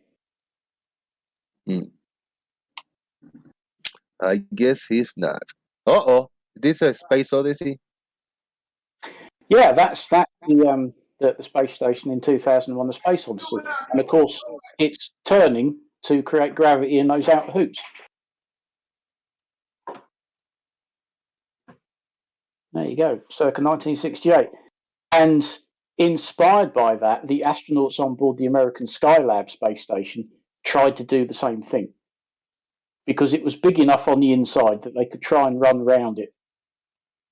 But, of course, they didn't really run. They more sort of bounced. Yeah, it didn't quite work. No, because they had nothing to hold them down to the to the loop they were trying to run around. That's how big Skylab was. Okay, will you? Can you explain what centripetal force is in your own words? Like, explain it to me like I'm 5. Sounds a bit that level. Oh wow. Oh fucking hell. I mean, I don't think I could say it much differently from the video you were showing earlier. It's basically a force that would act inwards towards the centre. It would cause anything travelling in a straight line to be pulled or moved in that direction. And I guess it depends on the circumstances where you would say that force originates from. So like with a string, it's really obvious to see because you've got you could say the resistance to the string. You know what I mean? Which so it's a solid thing which is attached to the thing which is spinning. So you can see how that's pulling it. I think it just gets more confusing for people when there's no like a direct connection between objects, and then you have to look at why the object is not following a straight path anymore. The simple fact that if anything that you're discussing is if it's moving in a circle, then something must be making it do that. It otherwise would just go in a straight line. Very cool. Appreciate it. Big Blue is in the house. Blue, I don't know if you've been listening. I played a nice little old school video of NASA Eclipse, and they show a few clips of an astronaut doing some tests in the ISS about explaining centripetal force. I don't know if you were able to speak, and if you want to take a minute or two and explain to me what centripetal force is in your own words? Not to me. I mean, I said to me, but like more to the audience.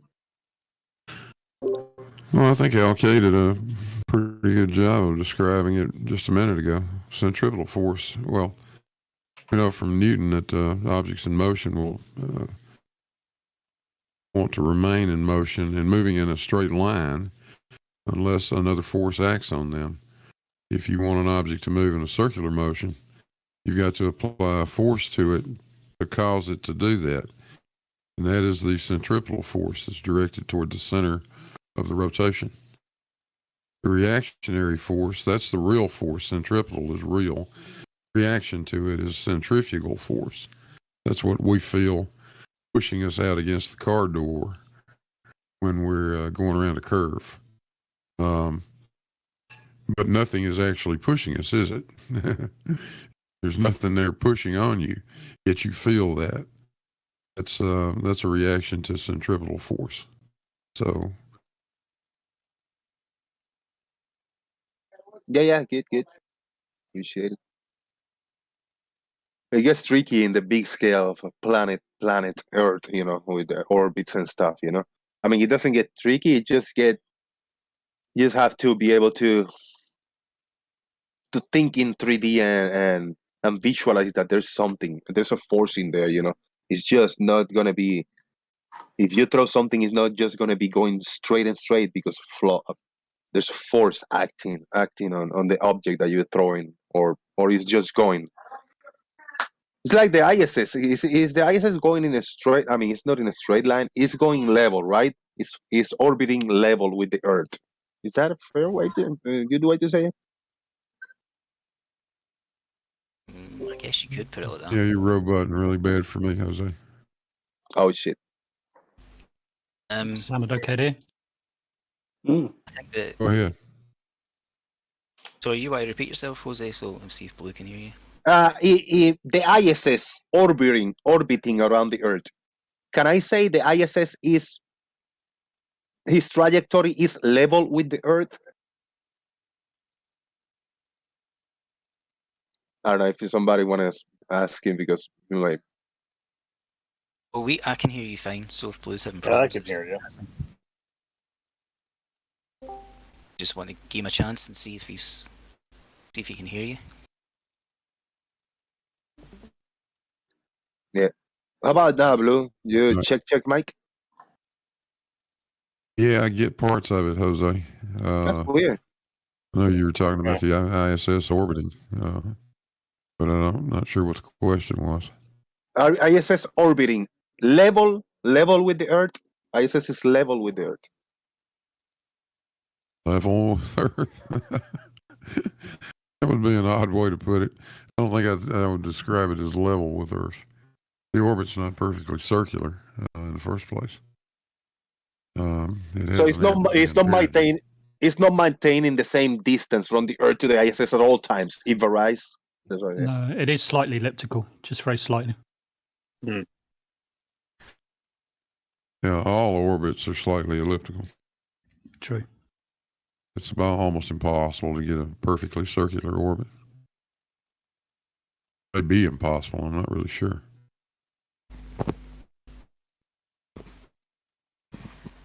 I was going to say, Jose, it's one of the things. I mean, it's just thinking about scaling things up. It kind of comes back to the Newton's canon idea that you're actually seeing this happening every day when you throw anything or you fire a projectile. It doesn't travel in a straight line. It travels in an arc because there's a force causing it to change its direction towards the Earth. So you're really just thinking about expanding on that, thinking, just getting bigger, going, further, faster. It stands to reason that that's eventually how it's going to go, that it's going to keep curving.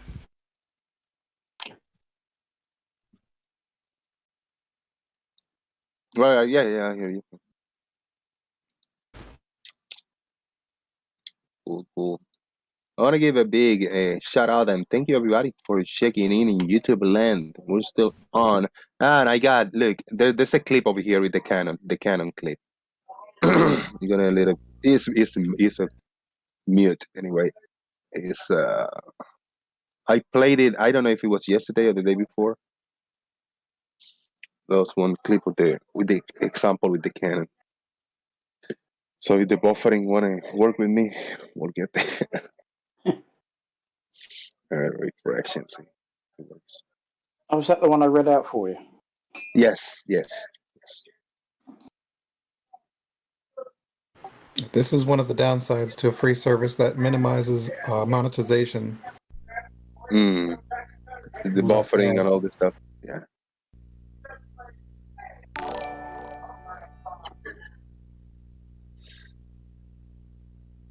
All right, we got a $5 by Hugo Perez. Only tidal accelerations are measured by satellites. No centripetal acceleration can be measured because it is a free fall. Thank you, Hugo Perez. Appreciate that. Only tidal accelerations are measured by satellites. No centripetal acceleration can be measured because it is a free fall. Okay, a shot fired from a gun also feels this pull and falls to the earth after a distance. There you go. That's the cannon. Earth is live with a $5 super chat. I would like it if Balanced Truth would join the panel one day. Earth is live. Thank you very much, Balanced Truth. Yeah, you're welcome to come in anytime. I want Balanced Truth and Rachi to join us anytime. All right, look at this. There's the cannonball. Look at that. It's on. It's going.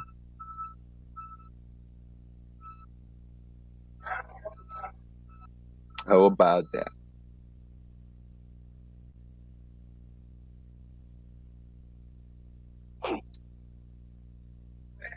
Yeah, and this is what happened if no gravity. If there was no gravity all of a sudden. Sorry, go ahead. Just saying, this must be Ilkley Moor. Jose won't get that. No.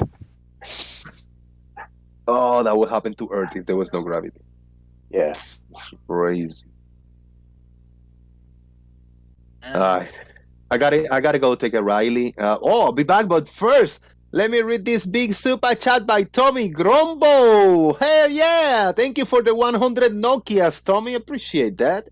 Just got here, Jose. Sounds like a sane stream so far. Thank you very much, Tommy. And yes, it is. We presented a nice and analyzed a really good video about exploration on Earth. And then we were talking a little bit about centripetal force. But I appreciate it. Yeah, very, very science stream. I'm gonna leave this background for a second. I'll be back in a few minutes, guys. Big shout out to all of you in the panel. Take it away. I'll be away, and then when I come back, I'll stay quiet and I'll stay listening for a bit.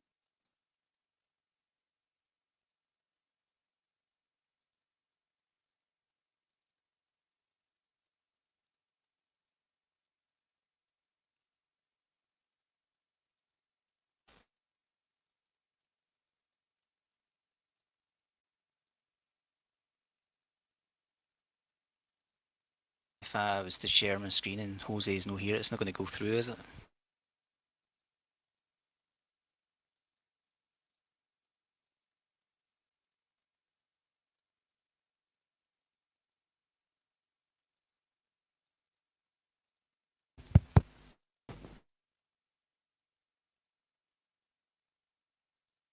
Anybody? What are we not talking about? Oh, I was going to share something and briefly, actually, I was going to say do like a rough demo or something, and then actually I was going to ask you, Blue, could you do a better version? But I think if I try to share just now, it'll be useless because Jose would probably need to be sharing it on his stream so anybody can see it. You know what I mean?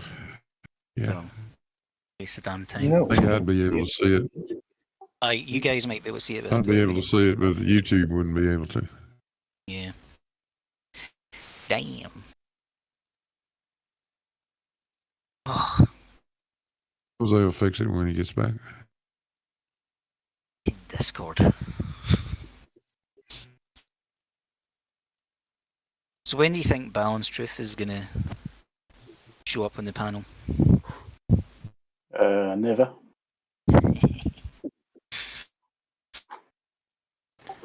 I'm on it, okay. Let me go share for YouTube. It's gonna be shared in 5 seconds.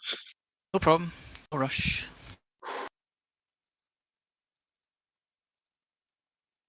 I'm under the impression that Balanced Truths is somebody else that we know, and them coming in on voice is going to let us know that. Yeah, agree. Totally.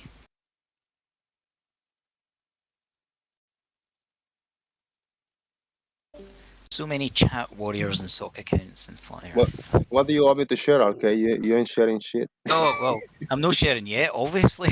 Go ahead, yeah. Yes, Yeah, I'm ready. Where are we? Hold on, NOKs are not Nokia money. They are North Oklahoma, Dallas. Nothing to do with Nokia at all. North Oklahoma, Dallas. Nokia. Oh, man. Missed again. All right, I'll get you up on screen, okay? You can go ahead, brother. All right. It was just after the conversation with Lemon yesterday, bringing up one of these old misunderstandings that you keep catching with him. The person that I remember having this argument with so many times before was Mog. Mind of God, for those who don't know Oh, what that yes. refers to. Is not understanding why the Earth centered their fixed coordinate system. Okay. I don't think it's coming up. Oh. Anybody else see it? No, It's I'm getting. loading. You got the loading screen. I'm getting the dancing boxes. Yeah. Also on Discord, I'm seeing this stream has ended. Yeah. Then yeah, I stopped my stream. Right. Okay. But yours is not going through. Maybe Oh, stop sharing and reshare. Let me try it. Right, let's try again.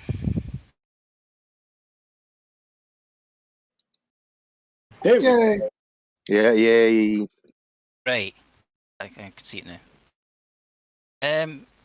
So Mog is the one that most pissed me off with this one.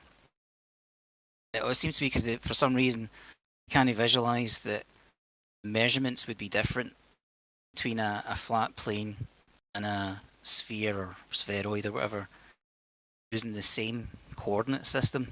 And when you say Earth centered, Earth fixed, they fixate on it being the center of a globe, but that's irrelevant because it's the center of the coordinate system. It's where the 0, 0 is located. So if you treat this line as being the surface of a flat Earth, the one running left to right here, this point here could be located anywhere. It doesn't matter where it's located. It's then going to measure a distance to the surface. And if I use the measure tool, see if you look over to the right hand side here, you see distance 0, 0, angle, it's blank just on the right hand side. Right, that's what it's going to register, right?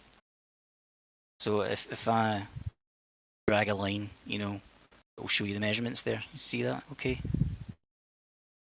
So obviously, if I go like a set distance, if I follow a radius, then it should register about the same. Obviously, it's going to go a pixel here and there with me moving the mouse. But if I follow that circle, it's going to be the same measurement around the circumference. So obviously, the same would apply for anything that was a few feet above the surface, but following it, you would get that same result as you followed around the circle. Then obviously, with a flat plane, the distance gets greater and greater and greater from that, the origin point. And I don't know why it is, but flat earthers never seem to be able to visualize this point. So the coordinate system is unaffected by the shape of the thing that's being measured. But the measurements you would get would vary quite differently if you were following a flat plane. So if this was like the Pontchartrain Bridge, you're measuring those points all the way along it with GPS, the further you travelled in a certain direction, you're effectively travelling further away from the centre point as far as the measurements go. So you would get this constant increase as you moved. Whereas with the sphere, you don't get that same relationship. And so this is why it bugs me when they moan about the coordination, the coordinates. I was trying to explain to them it's Cartesian, and so whether there's a presumption of a globe, that the center point is at the center of the globe is completely irrelevant. The results still tell you the truth. You know what I mean? But this is like a crappy demo. I was going to say if Blue did a better version in CAD or something, it would probably be able to show it a lot better. Anyway, get the point, I hope. Well, yeah, that's how it would have to work, right? I mean, there's no way that you can, there's no coordinate system that I can think of, or envision, that would allow you to have those points all essentially the same distance away from the origin, other than a circle. Exactly. And it just frustrates me, not just that, I don't know what annoys me the most, like the fact that they deny what you're discussing, or more at the point, it's like they seem to be actually incapable of even understand what it is to begin with, this basic thing, what the difference is between the two, how it would work. Yet they're still willing to argue till they're blue in the face. I think they do. I think they do understand it in the most part. I think it's because it just destroys their narrative, so they're going to argue against it. But it's hard to see how they can argue against it. Yeah, I mean, I think that's always the case. It's always start with the conclusion and argue anything you have to towards it with flat earthers. Yeah. But sometimes when you're dealing with certain things, you feel like you're arguing against a complete brick wall because they don't even seem to grasp the basic point you're arguing about. Do you know what I mean? The argument doesn't seem to even follow logic because they're not arguing the same thing, because they're denying, some fundamental thing like this. If they've at least demonstrated that they understood what the difference was and then tried to find an excuse to work around it, fair enough. Very cool. Okay, appreciate it. Thank you. I have a image on screen. Earth is Live, aka B-Ball, shared this for Rachi50 earlier, but I don't think Rachi is over here on Discord. So there you go. It's on screen for Rachi to watch on YouTube. I don't know what it is, but there you go. It's gas going down, go boom boom. Yeah. Gas go down, go boom boom. Gas is gas because it has weight. It just finds the lower point. Okay, got it.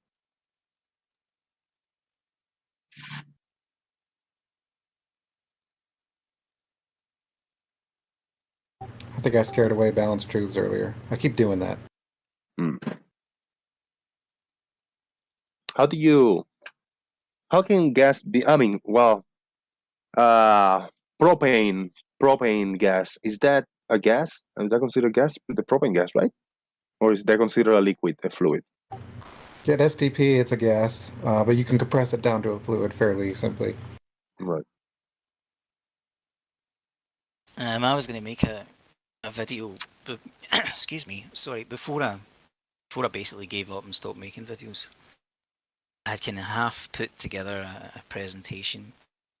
It was going to be talking about like garages and stuff like this, but as part of that, I was going to point out that one of the ways you can see how gas behaves is through the Schlieren effect, which on the whole I don't think I've really seen many people really talking about, if ever.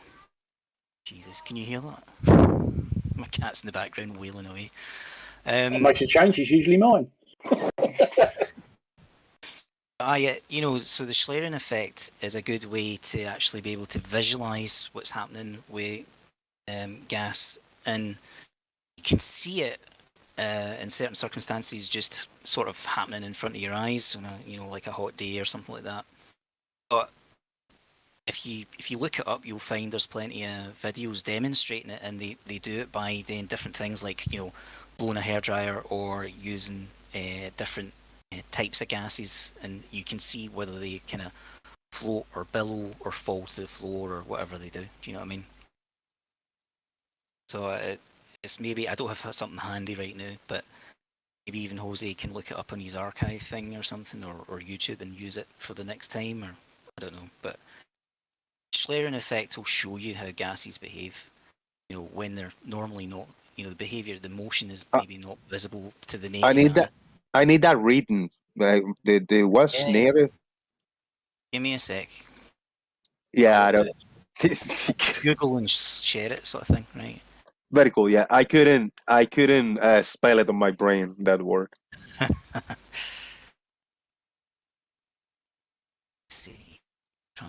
That's how my English speaking skills. How I have learned is like I have to spell the words on my mind It's not somehow.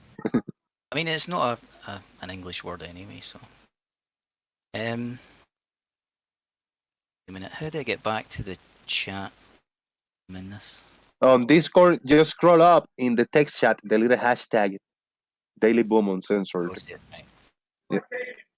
Okay, Click on there's that. a Wikipedia link. It was the first thing that came up when I googled it. So. Very cool. Thank you very much. Schlerin. Nice. Yeah, it might be something of that in the archives. It's a really, you know, it's like a photography technique, but it lets you actually image the motion of the gases. It's very, very cool, actually. Yeah, they started using stuff like this to analyze airflow in computer cases and where things are exhausting heat properly or not. Doofus, I've just seen, because I've went to the text there, I've seen your message. Is my mic like a problem? Is it popping? No, a little bit of staticky noise, a little bit static sound, but it's not too bad. We hear you clear. It's biased toward treble quite a bit, so I think a pop filter would probably help cut down the treble a bit, and then you could move it closer to your mouth and make it louder. I don't know, that's just a possible suggestion. Yeah, pop filters do help, for sure. I was actually disappointed. This particular headset never even came with any kind of filter. Usually get like a little foam cover, but it's not got that. So I got a comment. And this just broke my brain. This comment by Rachi50. The last statement that you made, you're talking about you would like to see if gas go down, go boom boom in a vacuum. I mean, that just broke my brain, Rashi. If it's a vacuum, you're not gonna have any gas. How are you gonna observe gas behavior on a vacuum? It just broke my brain, man. Shout out to Rachi. That was good. Wow. No disrespect. Yeah. It's just all fun and games, you know. It's good. Trying to process that. I don't. Okay, tell us how. I just didn't understand it. Explain to me. All right, so I know technically it wouldn't be a vacuum if there's gas in it, but I guess what she means is, you know, if you have like some volume of a gas and put it in a vacuum, would it sink to the bottom of that chamber or whatever? You know what I mean? But just can't wrap my head around the idea that somebody can deny that gas sinks when you're literally standing surrounded by it and you're being pressed upon with 14.7 psi or whatever it is in every direction. Yeah, and I put it to her. I put it to her to explain. Sorry, on you go. But yeah, I've put it to her to explain why it is a vacuum chamber. When you evacuate the air out of it, the vacuum chamber gets lighter. Obviously, the air that came out of that chamber had weight, but I've never really gotten a great example. She just says that the pressure pushes down. Well, that doesn't make any sense because the pressure in the vacuum chamber, if there is no gradient, would be uniform in all directions, so the weight wouldn't change, and she just shuts down past that point. Too much listening to Oakley for a start. That does not help. No. Inflating ideas, you know. Well, Oakley has the advantage. It can mute you, and if you can't mute, these arguments are shown to be false. Yeah, that's why I think anybody that goes there is an idiot. as in tries to go and talk to him or debate him or whatever. It's a total pointless exercise.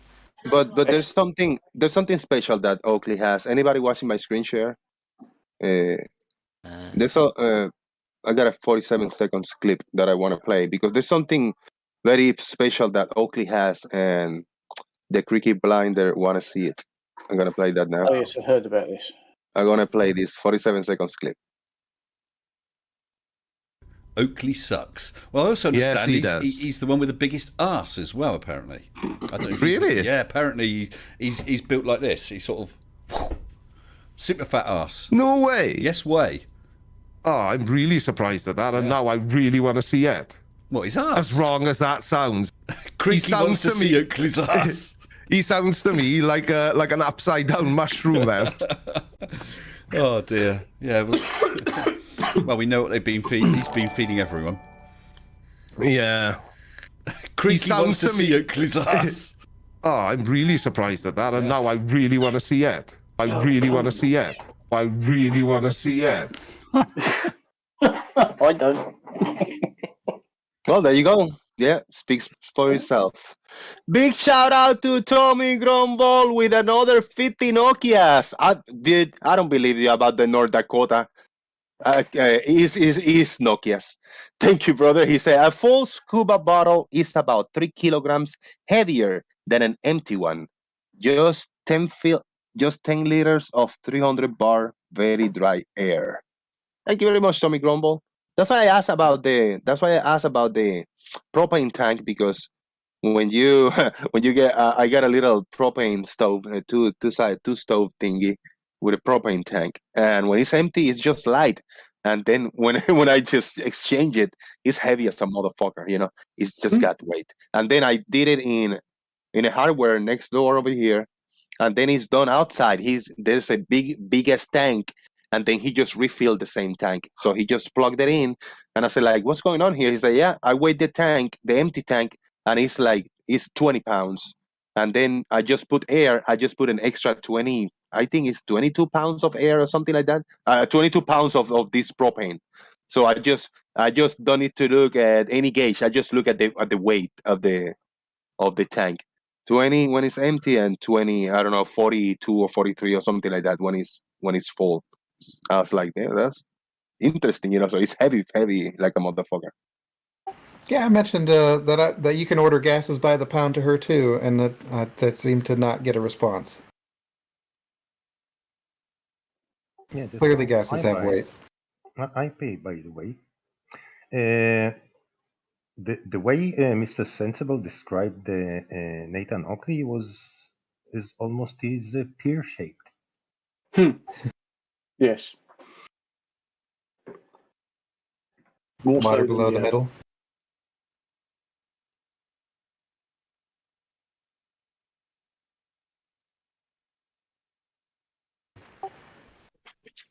Well, I think Rancy's the only one who's actually seen Oakley in person, so Rancy would know best. Well, I believe that's where the information's come from. Well, there's a few people that met him in person. It was at the UK Flat Earth conference, wasn't it? He was there. Right. Yeah, kind of a bit weird behaviour. He kind of distanced himself during the whole conference, apparently, from the rest of the Flat Earthers and things like that. So, yes, quite a few people saw him. I don't know. I heard a rumor in the vines that sometimes Oakley wear a wig to go to the store, or say a wig in the hair, and I don't know. I think, yeah, a wig in the hair. Does he look like that? Does he? A hairpiece. Oh man! Shout out to Big Butts.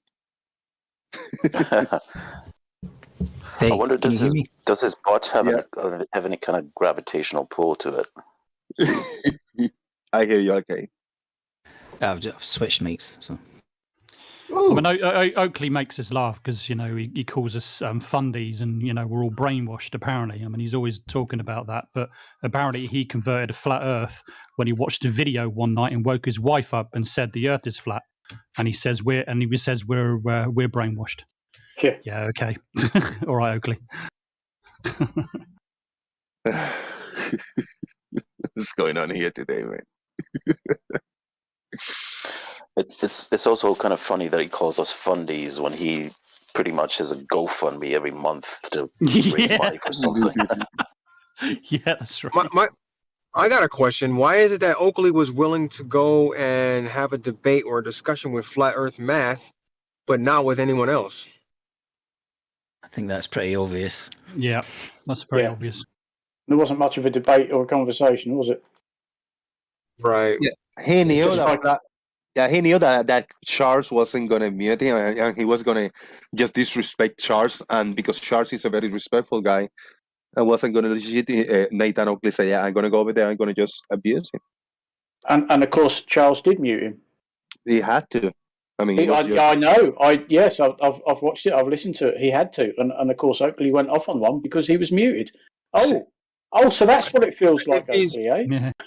If he's so right and he's so confident in his arguments, I mean, he should be able to debate anyone. Yeah. Oh, he's an absolute he knows that everything he says is complete bollocks. Yeah. And it only works as a brainwashing technique for people who already have a bias towards the nonsense they want to hear. As soon as it goes outside of that, to anybody else, especially us, people that know him and know the material he's using, he knows he's fucked. So he has to stay where he is. He tried once or twice to venture out, and every time he got fucked. Well, I mean, he's pure grift. He's not a flat earther at all. I mean, that's pretty obvious by now. I think most people actually know he's not really a flat earther. It's pure grift. Yeah. He's doing it for the money. That's all it is. And he's a diva. He's a diva. Like everything is, just He's a repelled. complete narcissist. He can't handle being put in his place at all. Of course, he's totally narcissist. Why haven't any of his followers called him out on this? Well, I mean, I guess that's pretty obvious too.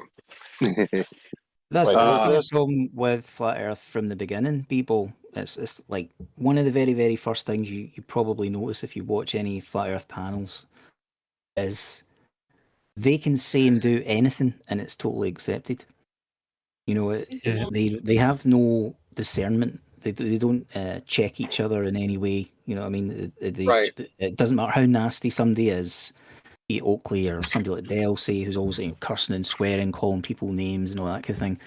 They don't care about any of that. They don't care if there's hypocrisy. If somebody says one thing and literally in the next breath contradicts themselves, they never pick up on it and say anything. They do not care about honesty at all. What the hell? Okay, Nathan claimed victory when he got muted in Charles' stream. Sure, really, yeah, that's a real victory right there, I guess. Yeah. That means that Charles is losing the argument and has to mute Nathan telling the truth or some bollocks. Right? He mutes somebody all the time. It's the complete opposite. The only time I've ever seen Charles mute anybody. Yeah. The only time. And he didn't have a choice. I mean, that's the only way to get a word in sideways with Nathan. Or any flat earther, to be honest with you. I'm gonna look at the way he behaved when he agreed to have a debate with somebody on whose channel was that? I can't remember, some guy's channel. But then when it was revealed when it was going to be Conspiracy Cats. Cats. What about it? See his behaviour. So then his behaviour afterwards with the guy that tried to set it up was just astronomical. He started putting in, clauses. I'll only debate if this, that, and the other, yada, yada, yada, yada. Basically, he wanted Katz to actually admit that there was no globe, really, before the debate even started. It was ridiculous. But then he had a conversation with the guy, started calling him names, started calling him the C word and all kinds of different things. And that's just Nathan Oakley all around, really. As soon as he knows he's going to have an opponent that he knows, he just won't debate them because, just as you said, he knows he's screwed. And that's just how he behaves. Well, what the funny part is too is now he's demanding money for, I'll debate you, but I need this much money to come on your show for this amount of hours. They're all doing that now. They're all doing that. There's a whole load of them doing it. I'm going, if you want to defend yourself, just go on. You don't need money. I mean, I'm doing this for fun and free. I don't care. Well, it just proves again that there is no confidence in what you've got to say. Yeah, exactly. If you had the truth on your side, you wouldn't have to put a bunch of barriers up to share it. Right. You know, you'd be confident and you'd just be right out there. And you know, if you could actually demolish somebody in a debate, you would go out your way to prove that. Like, as in, especially if you're such a narcissistic personality, you wouldn't prevent yourself from getting the opportunity to steamroller over somebody and make him look like an arsehole. Do you know what I mean? You would relish the opportunity to do that. I wouldn't So be. if you're doing everything you can to avoid a debate, it says so much about your position. I wouldn't be too surprised if a lot of flat earthers are behind on their rent or car payment or whatever payment, and that's why they need money, because they've wasted their whole money on flat Earth. That's just my opinion. Yeah. Lost their jobs, lost their friends, family. I mean, absolutely. I don't know how many flat earthers actually have a good relationship with their families. For all I know, I mean, if I had someone in my family who's a flat earther, I'm like, easy, Sean Hawkins. That's a little too far. Whatever you just typed in there, Sean Hawkins. If you don't want to delete, you got to delete that comment. Yeah, Sean Hawkins. You have to delete it. Well, when you said that's my first name, that's actually my first name. I'm like, oh, what did I do? Whoops. Right. I mean, I would kind of agree with that a little bit, but not fully, because I'm pretty sure there are flat earthers that have families, and I think a lot of them probably keep it away from their family and probably don't discuss it with their family, so a lot of them probably don't know. There's no doubt a mix. That's fair. There's definitely a reasonable amount of them are either unemployed or on benefits or something like that, and spend all day in the house smoking weed and shit like that. You know what I mean? Like, there's plenty of that type. Not really doing much for themselves or whatever. But I mean, there's obviously some kind of, it's like anything. There's going to be a spectrum. I mean, Ranty had his own means of income. He chose himself to not really spend as much time doing that and more time online, because he was getting money from it. He was getting all these super chats and whatever, so he had another type of income there from doing the thing that he was obsessed with. But, I think a big mystery. Sorry, no, go ahead. Go ahead. I'm sorry. No, it was my fault. The gap. It was totally my fault. Sorry. Yeah, I was just gonna say that another big mystery to me is gonna be whatever happened to Brandon. Oh yeah. I mean, I never watched that stuff. I mean, he just kind of abruptly just up and disappeared. Yeah, some people do that. I expect him to be okay. To be just, he said like, yeah, fuck this YouTube. You know what? I got a job. I get tired. I just change careers, get a good job, or just doing something totally different with the family. I hope he's well, and he just maybe lurks in the background. Maybe he's using a news account around, or not watching anything at all. And he just got this channel. Maybe one day he'll come back.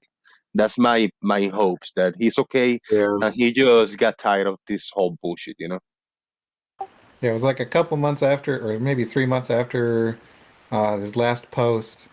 I got a Ranty sent a Skype message to him and got back basically just fuck off as a response. So he's there. Yep. That's kind of some bitterness there, though, because of Ranty switching sides and all that shit, and Ranty was like pushing him for something. What was it? Prediction for his observation at the top of the hill. Yeah, I knew there was something. I just couldn't remember what it was. And big shout out to Beard the Devil, whatever he is, if he's listening. I miss him too. He hasn't been on for a few months now. Hopefully everything is good. Same thing. He got tired. He got burned with the argument, and hopefully everything's good. Yeah, I messaged him too not too long ago. He's doing all right. Somebody that we've not heard from for a long time, I'm concerned might not be with us anymore, but I have no idea if anybody ever knew him well enough to email him or anything like that. Is Unpaid Shills. Oh yeah. He kind of disappeared for a wee bit, came back briefly, and I think he implied that he wasn't feeling too well, and then he disappeared again. Yeah, I know. I remember him. Yeah, he was Name sounds in a long familiar. time. Yeah. Yeah. Yeah, I mean the whole flat Earth argument, regardless of which side you're on, can sometimes actually, if you're really involved in it very heavily, it can be quite draining. So yeah, it's not surprising that sometimes people have to take a break, and I would always advise people that if they find that again finding it difficult or their mental health is suffering, is just like just move away, because it's not Fuck worth it. yeah. It's not worth your health. It really isn't. Just to take a It's break, true. go and enjoy your life a little bit, and come back if you really want to come back. And I would apply that to the same with flat earthers as well. Oh, Dude, absolutely. I agree with you. it goes for everybody watching right now Yeah, in the chat absolutely. box. Some people, and I tell, as a joke or whatever, John Hawkins, your example. I mean, you enjoy this, and you say like, I don't get triggered. That's just my style. But sometimes I read in between the lines as I did. I mean, sometimes you take some of these things too seriously, and somebody call you a name, and you have to up that insult somehow. Somebody call you a liar, and you have to up it by just personally attacking the person's character or doing something really personal. I don't think that's a good approach. If somebody, you had Mike in a lot, Gruis. Yeah, I mean, Can you mute? Can you mute Gruis? Can you mute for a minute? There's a lot of background noise. Just rubbing your microphone in something. And to that people I say sometimes, you take a break, man. Relax. Either play the game, just lay back and leave the emotions out and have fun. Fucking to everybody. And if everybody is feeling this, getting into the skin and getting really annoyed for real, getting angry with somebody typing in the chat or talking to you, dude, that's the moment that you need a break. You need to separate yourself from the topic for real. Yeah, I mean, I can't. Me personally, I can't allow this sort of stuff to affect me at all. Now, I've recently just had a heart attack, so I've got to take things. I've got to take things kind of a little bit chilled and stuff like that. And as soon as I start getting a bit annoyed, it's kind of like, yeah, time to go away, relax, just don't get involved.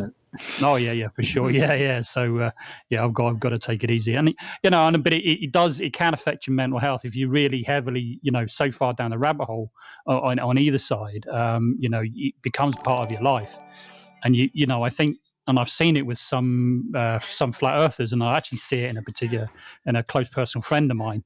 They come very different people, and I think they forget who they are. So it's a really dangerous thing to get into. You just need to sort of be aware of what's going on, and like you said, just take breaks and once in a while. Whether you're a flat earther or whether you're Glober or wherever you are.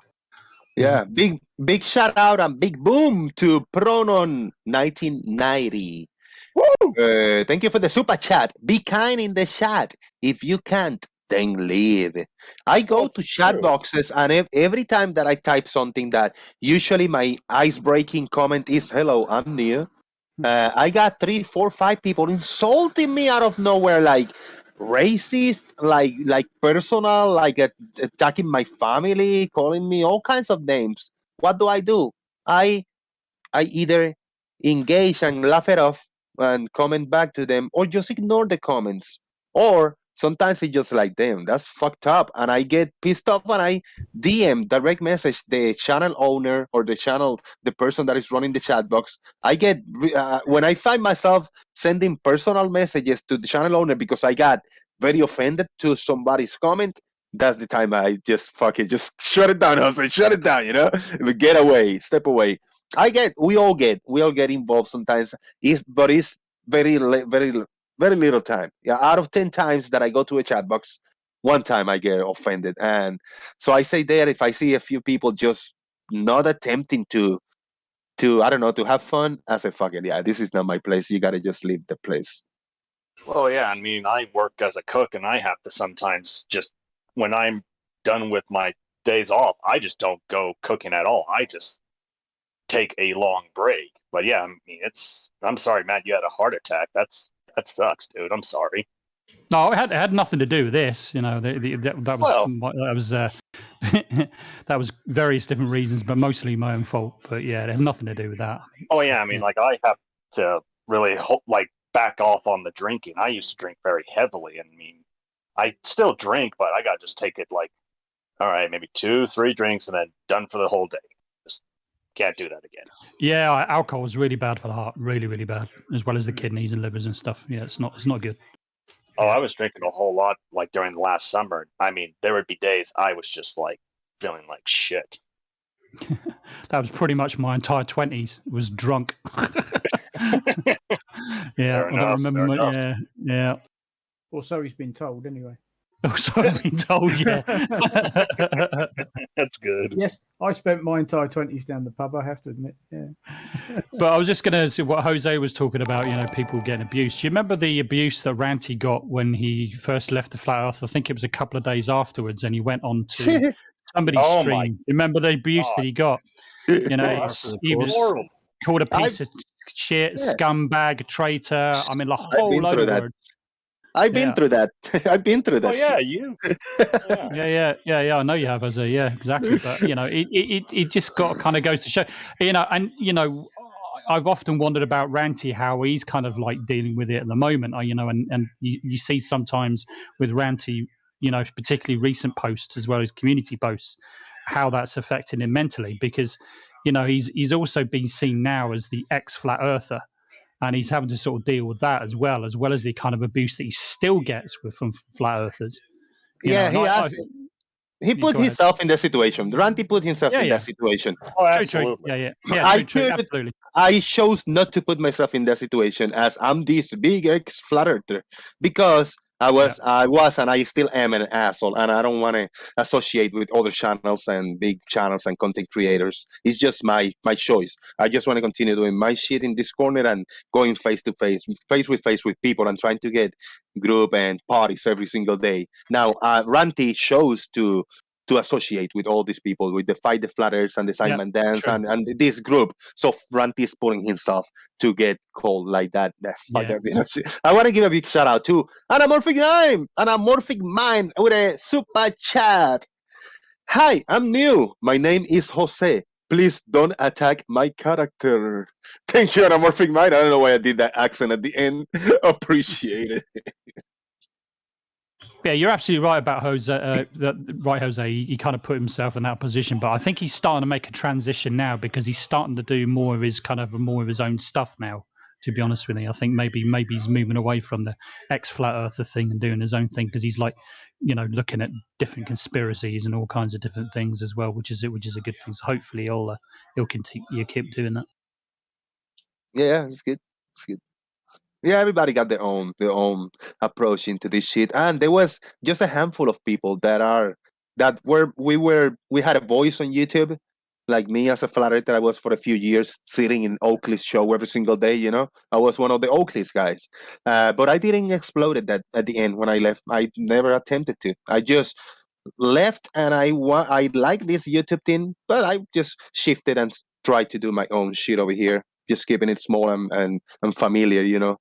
All the people like Six True Speak True took his take on it, and Ranty did his take on it, and a few other people, the less recognized names. There's a lot of us out there, but it is what it is. Up till today, I still get called a scammer, and I was a plant, and I was never a flat earther up till today in some chat box and by certain people. Wow, I don't care. And that's been 2 or 3 years now. That's been years since I left the flat earth, Yeah, Ranty was called all the same things as well. Wasn't a flat earther to begin with. He was a plant. Yada, yada, yada, yada. I mean, do you remember what Flat Out Hero said to him? It's like, you were never real. You were never real. And I'm like, right. Okay. You say so, Flat Out Idiot. Okay. And they call me they call me a scammer, some people, because shortly after I got the P900, the Jeran, is when I left the flat earth. But because that camera is the one that helped me to see the truth. With the smaller camera that I had, I couldn't see good details on the long distance observations, which is what I liked. And then with the P900, I was able to get better, clear shots and just get my mind in a correct state of just leaving everything with is it globe, is it flat or nothing, just doing the observation, sit down and analyzing on my own. So the P900 actually helped me doing that. And people call me scammer. I just wanted a free camera and then leave and go back to the globe. What the fuck is that? Does that even mean? I mean, it just makes no sense whatsoever. Yeah, because you're living the big life now that you've got a fucking secondhand P900. I got the P1000. fucking It's weird. amazing, just amazing, and it's so much fun to play with it and look It at is things. fun.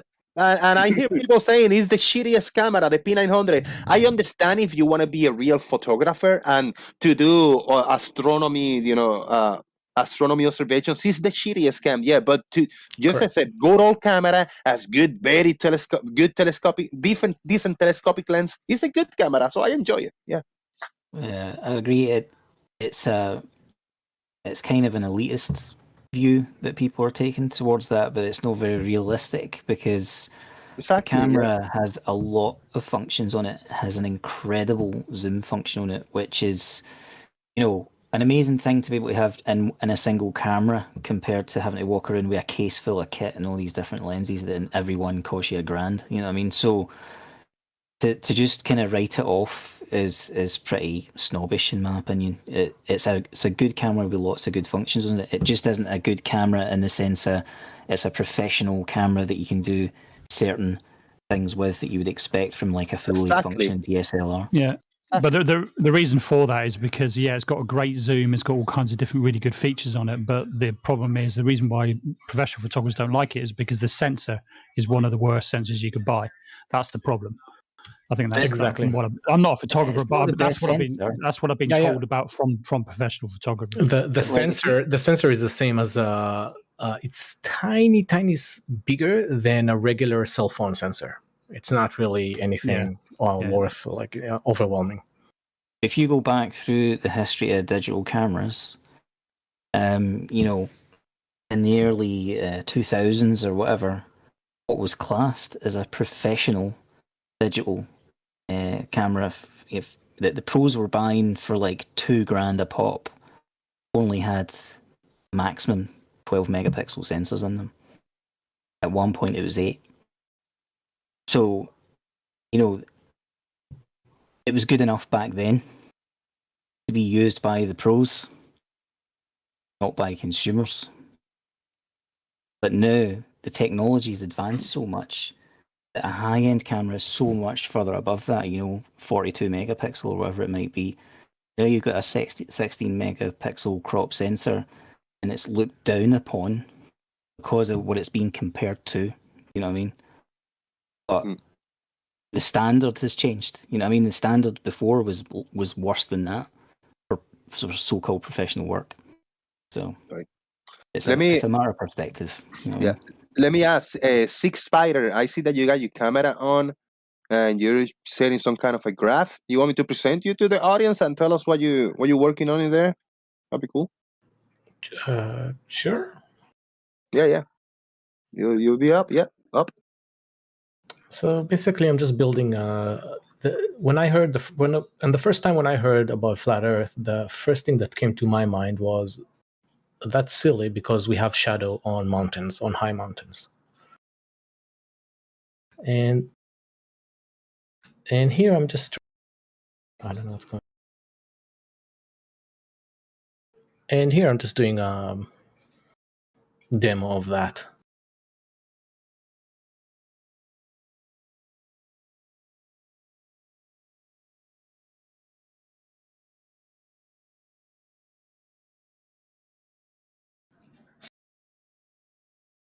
Let me just change my push to talk button just a second. Sorry. Yeah. Just put it open. Yeah, I know it sucks. GeoGebra, geometry.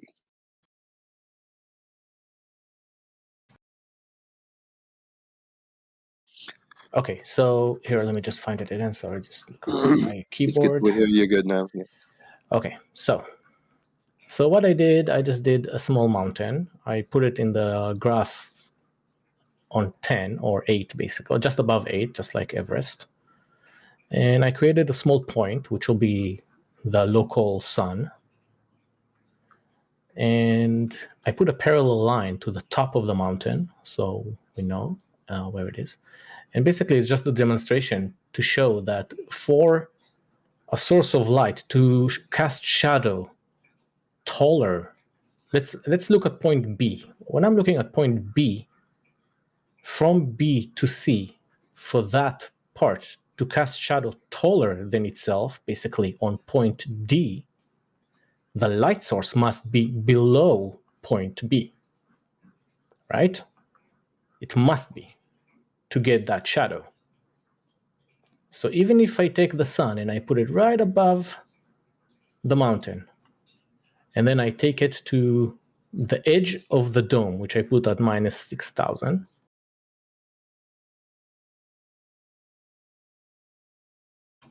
obviously it's still not casting shadow. B is still, the shadow that B is casting is below, is right here. Like there is no shadow, there's straight sunlight between B and D. And the shadow is below the line of D, below this line.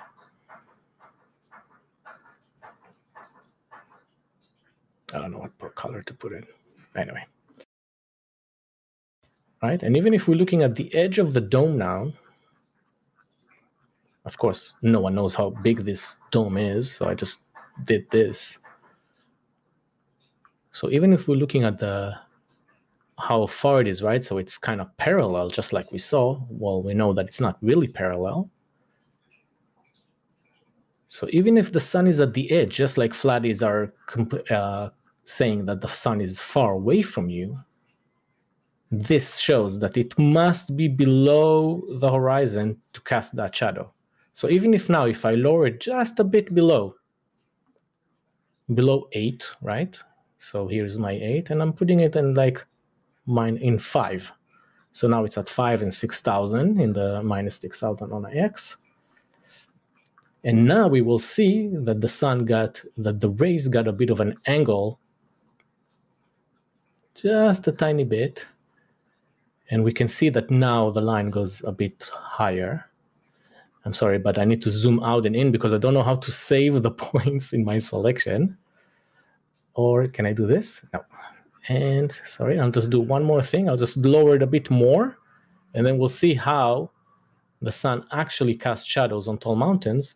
Oh, I don't know what I did there.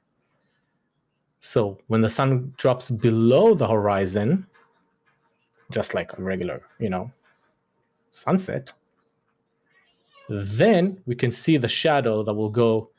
The shadow will now start casting above. You totally can see now the angle. Now it's a bit higher. So B, this area, B to C, can cast a shadow between C and D in this area right here. Actually, we can mark this area. Let's make another polygon.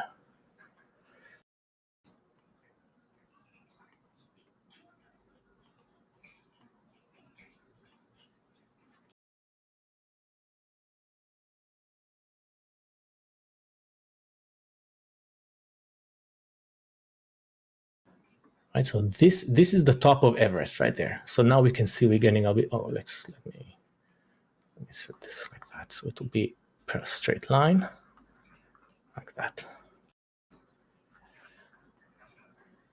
And now let's look at something really, really cool. And now look what happens when we're lowering the sun even lower. Oops. God damn it. There you go. This is about, I don't know. This is beyond twilight. But now you can already, even from far away, you can see the difference of the angles. And now we can start seeing how this thing can cast shadow on this area. Sorry, it's B to C on C to D. That's it. So I just built this thing just to take a look at this, because to me it's funny because when someone mentioned the flat earth, to me it was, I don't need math, I don't need anything, because the only thing that I see shadows on mountains. It's so simple. So simple. They just don't get it. And here, if we guys stay closer, we can see the demonstration much nicer, of course. Clear demonstration as to why we get shadows on the bottom of the clouds at some periods. Yeah, exactly. And if that's exactly it. If we have another line cannot be any other way. That sun has got to be below the horizon, going below the horizon. Yeah, so that's it. I was just playing with this. It's a really nice app. It's really small, and it's geometry, things that flirts have issues with, so they can play with it as well, I guess. Yeah, it's really cool, man. I never had the skills to do any type of graphs like this and doing real time demonstrations. I just don't have the skills, man. Big shout out to you, Stingrays and Master, and doing this. Tommy, a lot of people, Sly, these guys, and a lot of you are really good on this stuff. Even Blue got some skills to do it too.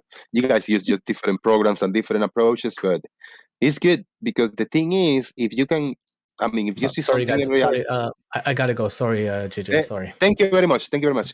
Yeah, If bye, you see guys. something in reality, you should be able to represent, to visualize it somehow on how better to do a model on a computer program.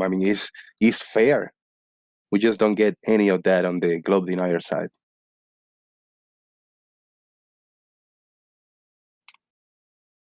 Good times, good times. And this is what the sixth spider was talking about, is about the shadows, about this type of pictures that I got on screen right now. And everybody should be able to see it in a minute.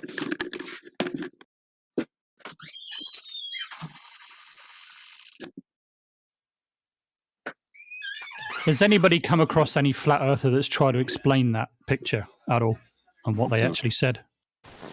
Well, Lemon tries. He draws a circle and a square and then tries to figure out how to make that work. I don't really understand where he's going with it. Brian Leakey says the light has to be bending upward.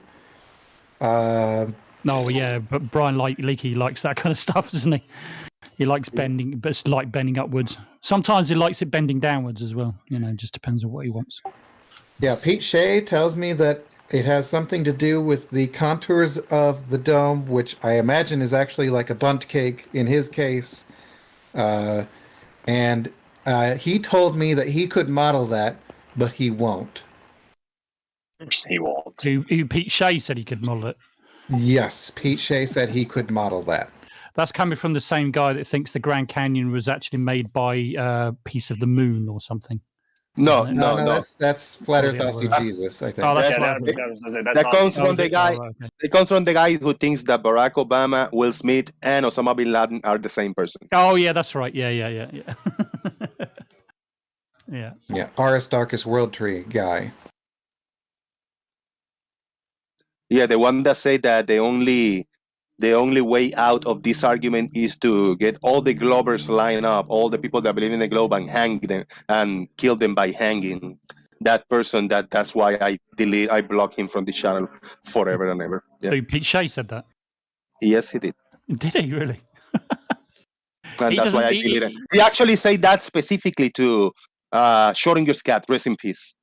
And he said, like, dude, if I see you, I will give you a death by hang, and everybody else that believe in the globe, or something around that, phrase, paraphrasing, and just say, yeah, you're fucking gone, man. That's so fucking disrespectful. Sadly, he doesn't live too far away from me, that far, just about an hour's drive, maybe less.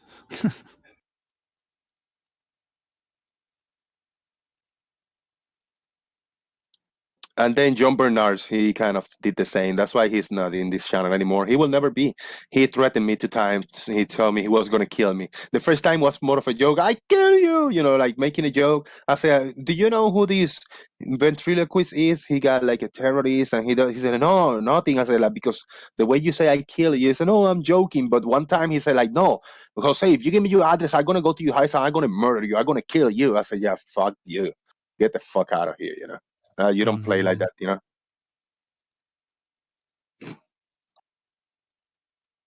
I mean, he's not going to do it anyway, but it's not the point, is it? I mean, you can't have somebody like that hanging around. Exactly. Yeah, I know he won't do it, but still, it's just the disrespect, and the, just totally, yeah. thinking that's the game that they can play like that and say things like that for a laugh. No, fuck no. I don't deal with that shit.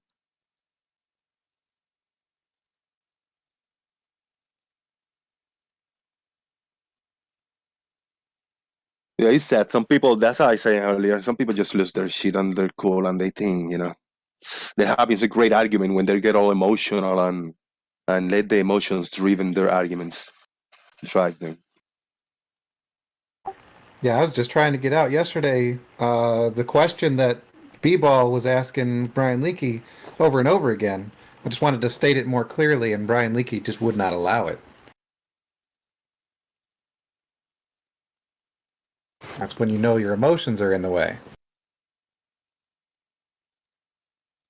I mean, probably people have seen him in different lights, obviously, but the times that I've seen Brian Leakey is, oh, hang on a minute, you talking about Brian, the same Brian Leakey that was on here the other day, two days ago, on Monday was it, or Tuesday or something like that? He was here recently, just a few days ago. Yeah. Oh, the same guy. Come on, Well, man. I've It only was Tuesday.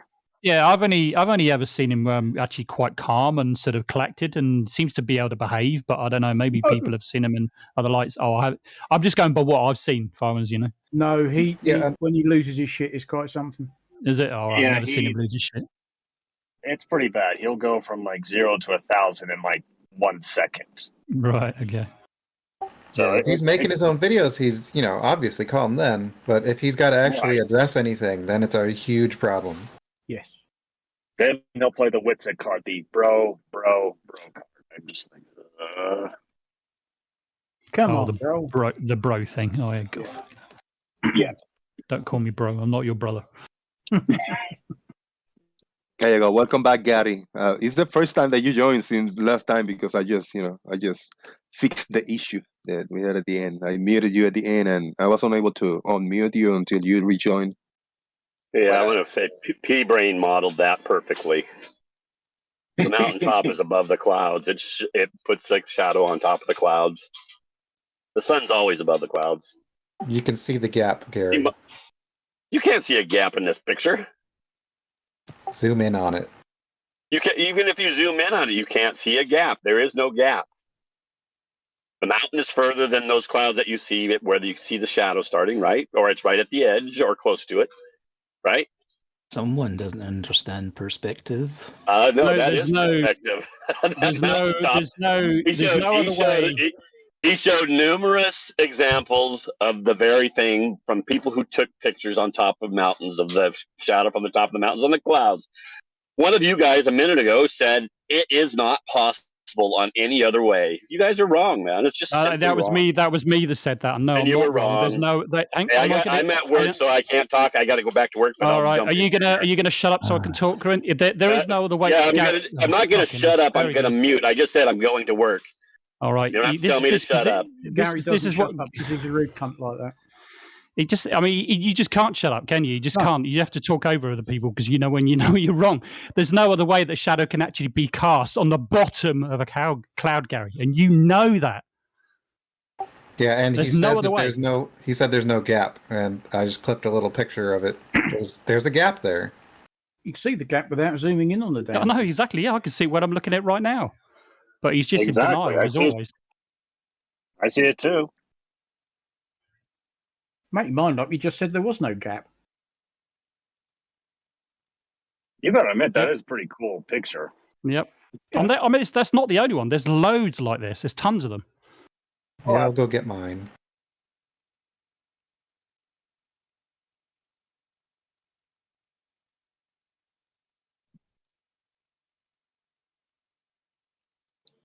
Boom. Hey, we can do a little bit better. YouTube on the likes, on the thumbs up. If you haven't hit the thumbs up yet, please support by doing so. Yeah, that's my favorite. Oh, this one. This one is solid. Yeah, I got it up on screen right now. There you go. Yeah, and there's another one. That's a big gap. Huge. That's huge. There you go, Gary. Have a look at that one. If you're going to say there's no gap there, you're blind, dude. You need glasses. There's no other physical way that a shadow can be cast on the bottom of a cloud, Gary. Absolutely impossible. And you're going to I'll tell you what, there you go. There's another challenge for you that I could do for you. You're going to have to demonstrate it if that's the case. If you think that's true.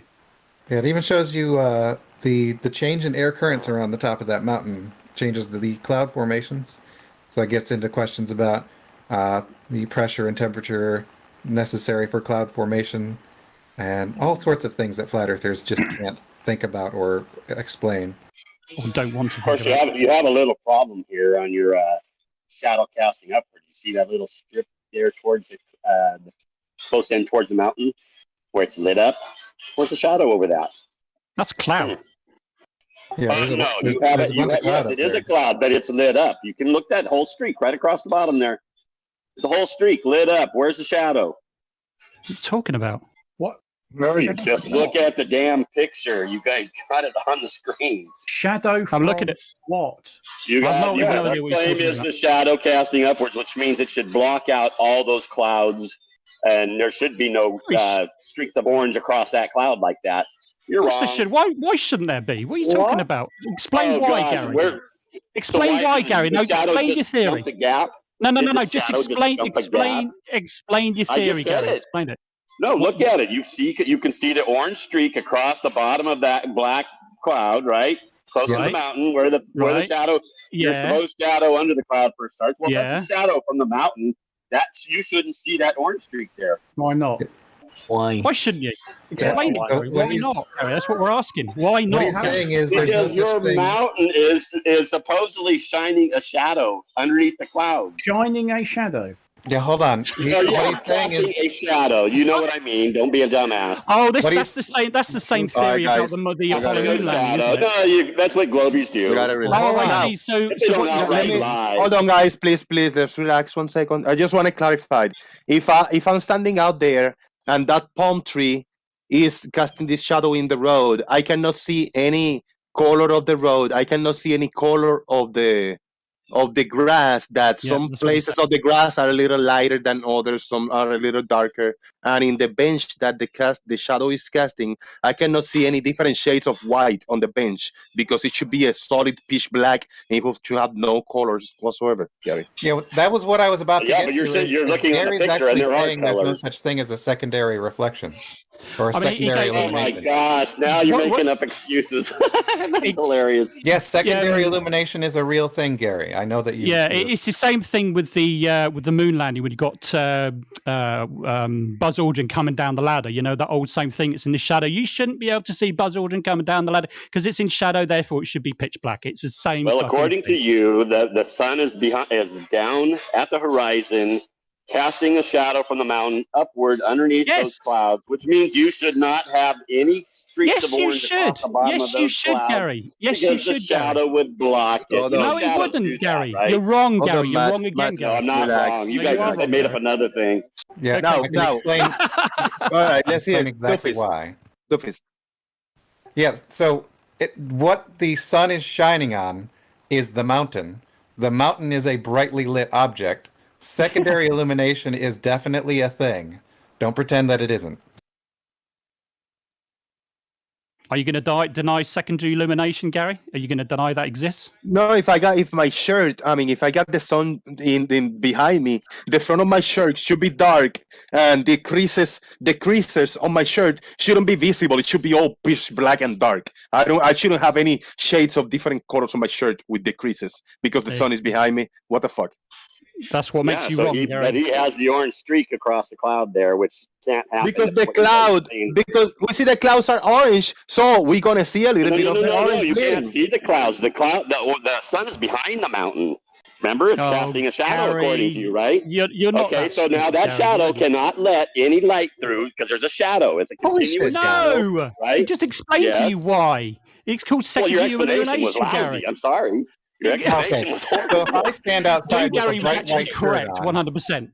If I stand outside you have with a a lit bright part of the white clouds, shirt now on, you got to make up another explanation of a secondary light. I know that you don't get it, but here I'm going to try it one more time. Let me hear you, Dufis, to see what you.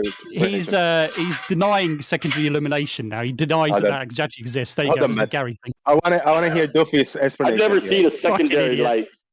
Okay, so if I stand outside on. Okay, say the sun is to the south of me, which it is right now, and I go to the unlit side of the house or any building, and I have a white shirt on. Do you think it will make a difference to the illumination on the back of the house if I stand in the sunlight? Yes or no? Your question doesn't even make any sense. Oh yeah, it makes perfect sense. If standing I in the stand shadow outside of with the a white house shirt with on, your shirt getting I will lit up, is see that what you a wanna know? difference whether or not I'm in the sun.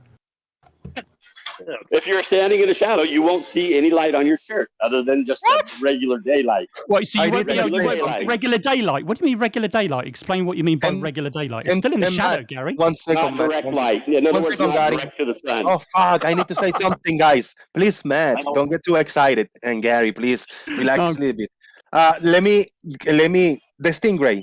Right click in top of the image and copy the link. That's a link. Or press on the reverse search on the image. I don't know exactly the original source, but there you go. And I got a big shout out to Mr. Malort. He just became a smart, responsible troll, a member of the channel. Thank you for your support, Mr. Malort. I really appreciate it, brother. Hell yeah. I'm you myself. Yeah, I mean, as much as Gary's got no idea about perspective and his arguments are flawed, I look at this image and I don't believe it. And it's not that I don't believe the others, I don't believe this particular one.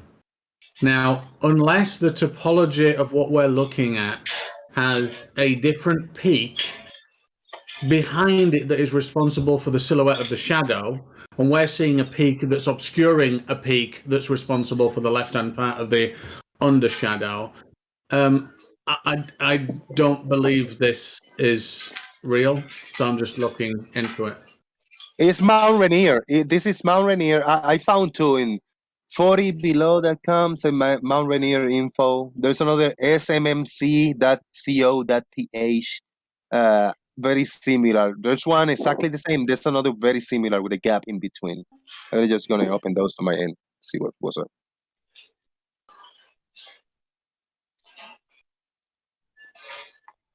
All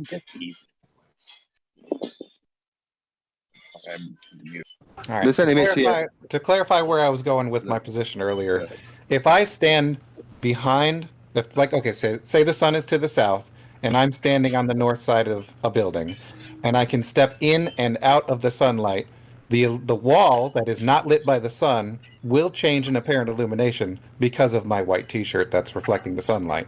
That's secondary illumination. And why is the mountain? Why can we see the mountain Why can we see the mountain that it's in its own shadow?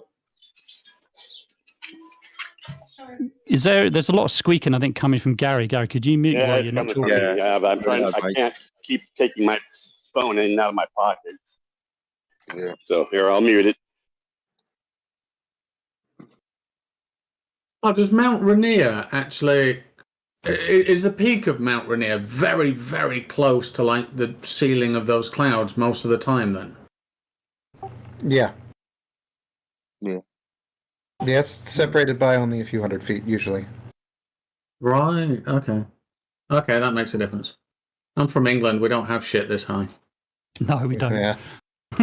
we don't have... I don't even know whether we've got mountains. We've got big hills. And that's it. Well, the highest peak, I think, what's it in Scotland? I forget the name of it. It's not very high even then. Yeah, all I was thinking is when I try and do when I look at this and I look at the projection and where the sun would need to be, the angle that on the clouds, it just doesn't make that much sense to me. In one of the images, all the rest do, but just that one didn't. Still doesn't. Right. In this particular case, the winds are a little bit high. Oh, I'm getting a phone call. A mountain's anything over 2,000 feet. Yeah, Ben Nevis is 4,437 feet. That's the highest peak in the UK. And when you're going up it, it just seems to go on for bloody ever. Yeah, so I've heard. Yeah. These two images, Anamorphic Mind posted them. Is the same mountain. I mean, they're different days, different challenge. Bammers, I don't know which helicopter you chartered, but the ones I do can get up there in no time. That's rather taking the fun out of it when you're supposed to walk. Yeah. I mean, I've done the 3 peak challenge, but I did it the sensible way. I did one a year. Not doing all 3 in a day. Stop that. Where I live, I'm surrounded by mountains everywhere, so I kind of get a little bit tired of the mountains, to be honest with you. Well, that's just me. Well, see, the tallest one in Wales, Snowdon, they're that sensible that there's a train line going up it, and there's a station and a cafe at the top. That's how you do it. Yeah, cup of tea when you get up the top. Yeah, Ben Nevis says no such thing. It's got the remains of a weather station that's been there since the 30s unoccupied. It's just a general assemblage of bits.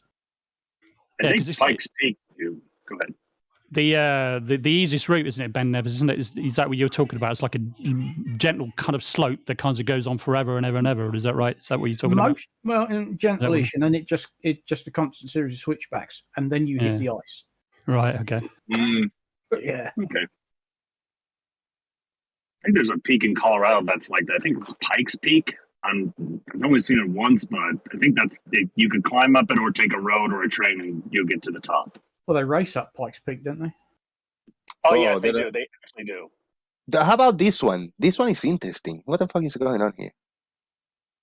This picture on screen right now. Okay, sure, this one. Okay, yeah, sure. Whoa. What's going on here? The shadow is casting from the top of the mountain, isn't it?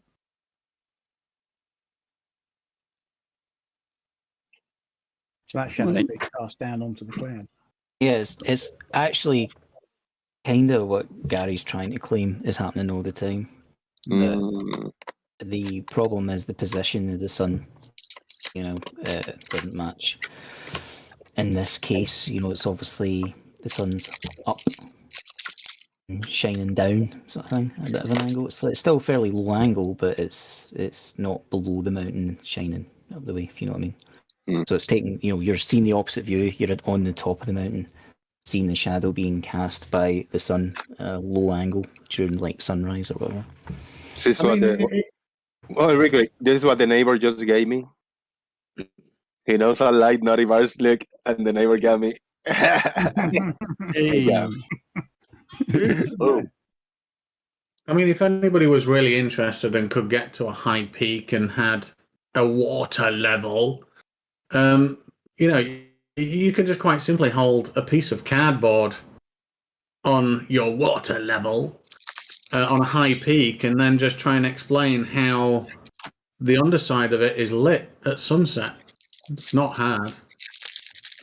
Illuminati confirmed with that triangle shadow. How about this one? Though, this one is a beautiful, beautiful mountain picture. Oh, that's nice. Very nice. Lenticular clouds absolutely destroy Gary's ridiculous ideas. Yeah.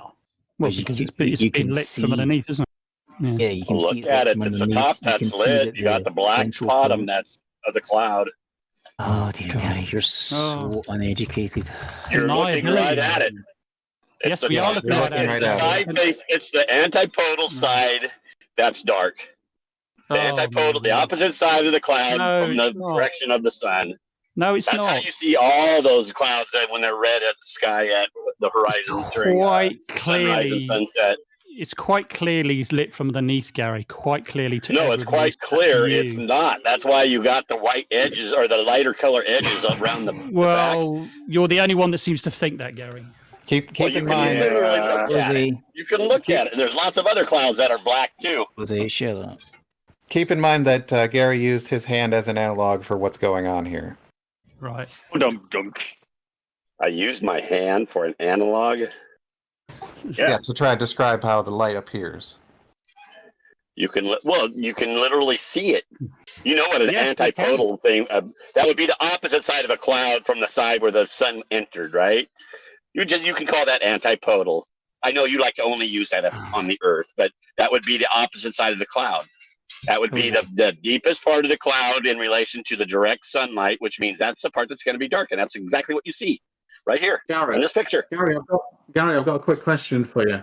Do you believe that on this flat, beautiful, stationary, motionless plane that we live on, that there would be a room in a high building constructed by man where people would look out at the sunset and see the underside of the ceiling illuminated because the sun is lower than those people are, and their shadows are cast upwards. Would you believe that's a possibility?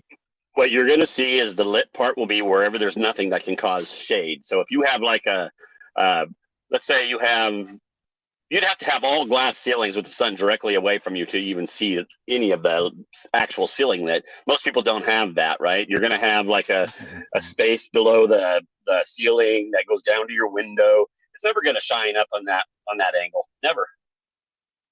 Right. So, and what would be the repercussions if light was actually from the sun traveling upwards to the underside of the ceiling in a tall building?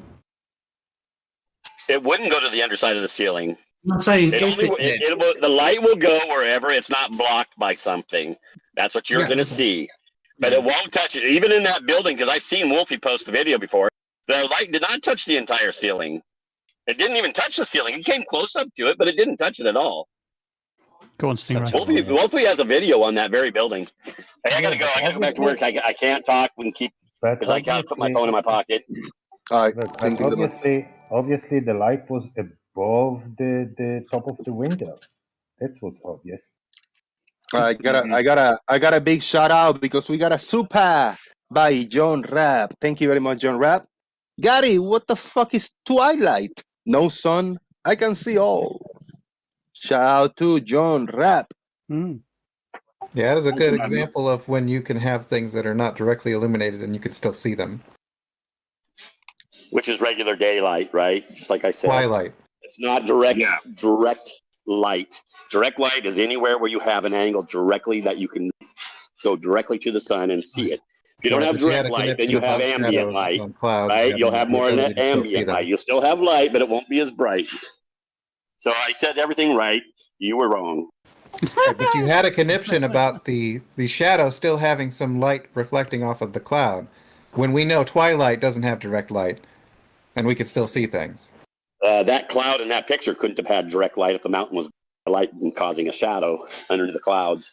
You didn't have light was coming from the mountain. The light was behind the sun was behind the mountain. You couldn't even see the sun. You didn't have a direct line of sight to those clouds there. So the clouds have the direct line of sight to the mountain. The mountain is between you and the sun. If the mountain, you're not going to see that lit. So I'm sorry, but you're just plain wrong.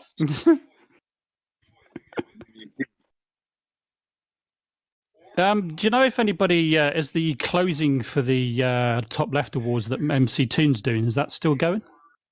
I think it's till I think the ending's on the 5th. Oh right, okay. So, I think I'm definitely going to nominate Gary for sure. Well, but it's the nominees. It's after the So I think so far it's. I've got my evidence just here. These last 15 minutes and his deniability, and he's so confident about something that's so incredibly wrong.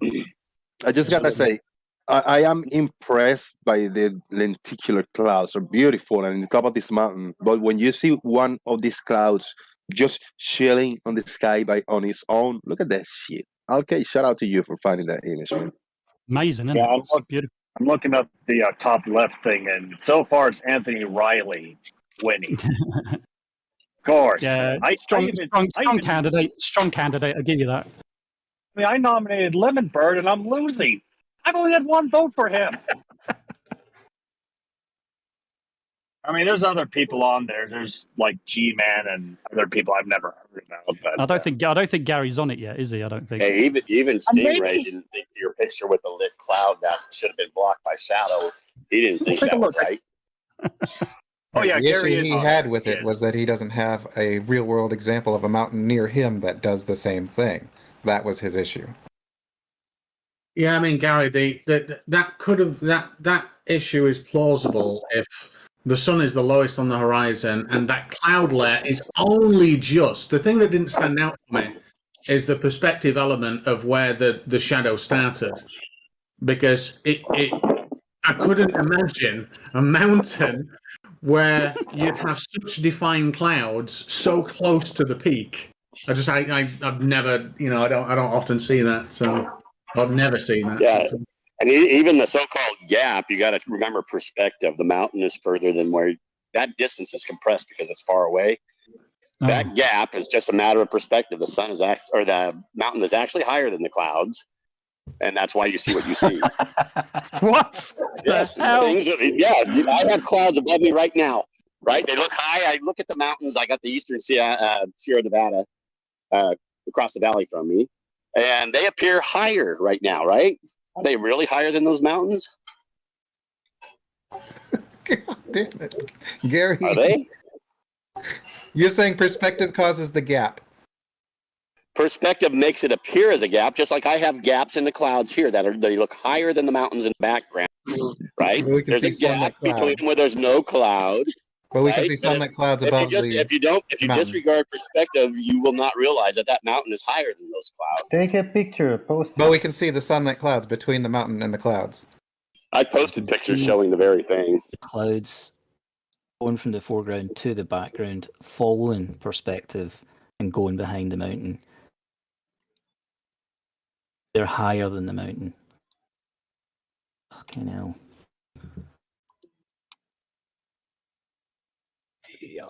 I don't know whether it's willful. I don't understand. Is this willful ignorance coming from Gary, or is it just sheer deniability, or is it a bit of both? I just don't understand.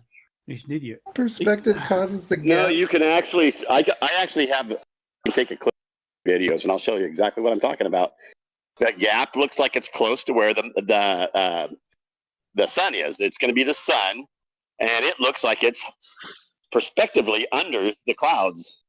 Okay, but the clouds are not under the sun, right? The clouds aren't higher than the sun. They are lower than the sun. The cloud or the sun looks in the picture like it's lower in perspective than the clouds. I'll take a clip. But how does that cast a shadow underneath the cloud, though, Gary? What perspective casts a shadow underneath the cloud? That's why I said that shadow. Hold on. Exactly what we would see. Let's Gary, hang on. Let's clarify. What you're saying is that shadow casts underneath the clouds because of perspective. Is this what you're saying? Be clear. Say yes or no. No, that's not what I said. That's why you guys never pay attention. You're so busy trying to catch me on something. Misrepresent everything I say. That's pretty much. The sun can look lower than the clouds because of perspective. We know the sun is not lower than the clouds, right? Let's say the sun is only like 30 degrees above my horizon, but I got clouds above me, and then there's a gap between the clouds and where the sun is. The cloud perspective will be lower in my field of view than the clouds, right?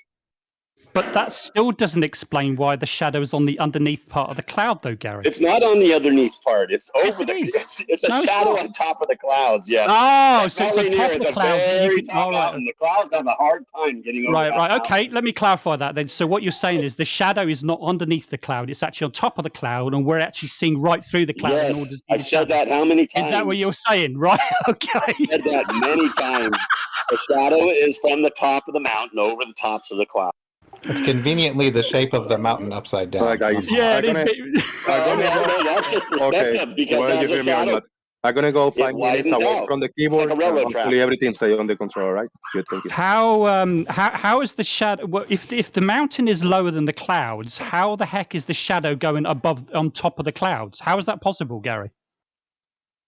How can that possibly be? How can you possibly have mountain that's lower than the clouds with the shadow on top of the clouds? What are you talking about? Okay, I keep taking my phone in and out of my pocket. You're going to have to suffer through the noise if you want to keep responding because I can't. I'm working. I can't. Just go work. The mountain is taller than the clouds. It's casting a shadow over the clouds. It's not clearly not in this picture. It isn't. The mountain is not higher than the clouds. Yes, it is. That mountain only looks lower perspectively because it's further away than where the shadows start. God, how could you the shadow widens as it gets closer to you because that's what perspective does. It has a shadow, but as it gets closer to you, you see it. As it goes further away, it becomes narrow, just like a railroad track. Railroad track goes away, it looks narrower. As it comes, you look nearer you, it's wider. Same with the shadow. So if the clouds are lower than the mountaintops, how can we see the mountaintops clearly? Because they're further away than where that shadow starts. So the cloud is further away. This is really not hard to understand. It's simple perspective. Everyday, ordinary, natural perspective. Forward to somewhere in front of it on the mount. The clouds are. I will just post. I will take a picture. Really fucking. My video. It's He is special, isn't he? Wow. Is over the clouds regardless. Jose, I hope I can just take a clip with Gary saying all this, please. I want to put him forward for my nomination for a Top Left Award. This is just gold. It really is. Yeah, and I'm sure you'll take everything out of context. You won't put the explanation. Oh no! I'll give you. You guys do. That's like what B-Ball says the other day. That Gary said Polaris is lower than the moon. I never said any such damn thing, but not one of you said anything against him. He wouldn't admit it, and I had to go on and on. That's why I hung up. That's what your diagram showed, Gary. But Gary, don't worry, Gary. I'll take all of this and I'll let you speak. You'll have your say in it. Don't you worry. Right here, where you can represent what I said. Right, so you don't. Don't worry. I'm just gonna. The mountain is higher than the clouds. It appears lower than those clouds where the shadow starts because it's further than that point. The shadow is over the top. The shadow will appear wider as it gets closer to you because that's what perspective does. Things get wider as they get closer to you when they're from farther away, coming towards you, just like a track. The distance becomes narrow. As it's closer to you, it's wider. It's the same exact perspective. Behind the mountain is getting wider because it's getting closer to you in front of the mountain. Hold on. Just think for a fucking second, Gary. So Gary, just one quick question about those. Actually, my explanation will account for why you see orange under clouds yet. Gibberish, absolute gibberish. No, because it's the sun. It's the various different light spectrums, right? We know the reds and oranges come first, right, in the morning. That's what we see. That's why I can have a clear morning and my sky is reddish. This is where it's redder at the horizon. But you can see the reddish tint all the way to the next horizon. Right? Not a cloud in the sky. But if there were clouds there, that light is affecting what. So, Gary, the last picture is the picture I'm referring to. At what point is the mountain higher than the clouds? Where is it higher than the clouds? Because I don't see it intersect the clouds. Nobody does. Because you don't understand perspective. That mountain.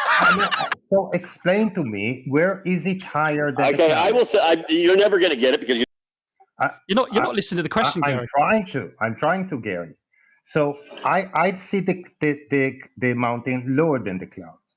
So you say the clouds are closer to me, and therefore that's why the mountain that is higher. And therefore than the clouds like will the appear sun, higher. Like your sun, the clouds are closer to me. That's why the mountain that is higher than the clouds appear below them, just like the sun, as you because say. it's further. It's perspective. Right. The clouds that are directly above me look high. The clouds that are more towards the horizon look low. Far away is low. Close is high. Mountains that are close are high. Mountains that are far are low. Perspective. It's like the cow. Gary, time to so how high? Okay, I gotta go. I'm getting behind. Gary, don't go. Don't rage quit. Let him go. So yeah, let him go. He's working. I just arrived 30 seconds and he's working. He went an hour ago and he's still here. Yeah, but he's working. He's trying to find a little window in between to talk to us about the job and his personal shit is first. Yeah, Jose, but if he actually was interested, he could shut his fucking mouth for a second and let people reply instead of using all his time to go wah, wah, wah, wah, so people can't talk. Can I ask a question then? So if the mountain is farther away, why is there the gap of the lit clouds and then the shadow starts? Why doesn't the shadow of the mountain that is behind, it's farther away than those clouds? Good point. Has a shadow on those clouds too? Why are they lit and the other clouds don't? Well, my question would have been, how does he know how high those clouds are? I don't even care. Perspective, he'll say. He said perspective, and I can understand what he say about perspective. But if that was true, the shadow of the mountain would be cast if they were farther away on the clouds after the shadow, and it doesn't. Good point. I mean, In the case of this kind of example as well, you can see the entire cloud deck. It's not like there's some kind of gaps in the clouds and you can make up some excuses about some being closer and further away and everything. It's one big batch of cloud. Yeah, I don't know. There is a dark gap there. Maybe it's a gap. Maybe it's dark cloud. I can't tell really. So maybe it's a gap there, and the mountain is sticking. But I got an explanation here by Rachi. That thank you guys for pointing this out. Rachi says some clouds are darker and has nothing to do with shadows. Darker ones are more likely to produce rain. Shout out to Rachi. Whatever that means. Well, yeah. Rain clouds do tend to be darker. These rain clouds happen to be shaped like the mountain. They're not darker because of shadows, because quite clearly is a bloody shadow being cast by the mountain. Now, what did I miss? Because I hear feedback, Sean, and people that they were cracking up. I was away from the keyboard for a few minutes, and when I came back, everybody said that was hilarious and funny. What did I miss? Did just the full Gary on conversation? Was it? Oh my God! What did Gary thinks that the clouds in that particular photo are lower than the mountain because of perspective, apparently. But he seems to be the only one that thinks that those clouds are lower there, because I mean you can just clearly see they're not. And he thinks, and that because of that, he thinks that shadow we're seeing is actually on top of the cloud, and we can just see through the cloud to see the shadow. That's what Gary's explanation I've heard is. this argument used for this particular mountain before, quite some time back, and it was exactly the same thing. The only reason you're seeing the shadow is because the clouds are lower than the top of the shadow, and the shadow is being cast downwards, which is just gibberish. It's not what we're seeing. That's why I ask, where is it higher? Where? Because I don't see the clouds touch there, so it must be higher at the further distance. But there's still some lit clouds between the mountain and the shadow. Yeah. So then I asked him, well, why is it we can see the mountain and all the way to the top quite clearly? And apparently that's also because of perspective, because it looks closer. Apparently. Wait, because Rachi is a beautiful young lady who only speaks truth. She say Gary is right. She say Gary is right. You know. Is that it? Just he's right. What Gary says, right? Yeah. But how is it we can see the clouds extend? How is it we can see the clouds extend beyond the mountain, though? I mean, if that's perspective, that doesn't make any sense. Of course it doesn't. Work on the flat Earth.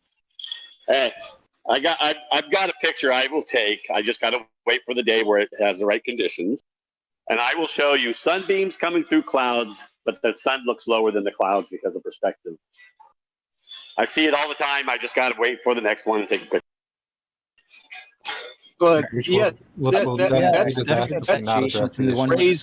that's great, Brett. You know, what about that's raised through the clouds, but you're talking about the shadow. Sorry.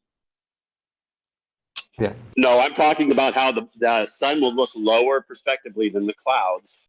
Yet you will see the sun rays coming through the clouds because the sun is actually above the clouds. It's not low. It's the same kind of thing. It's the same perspective.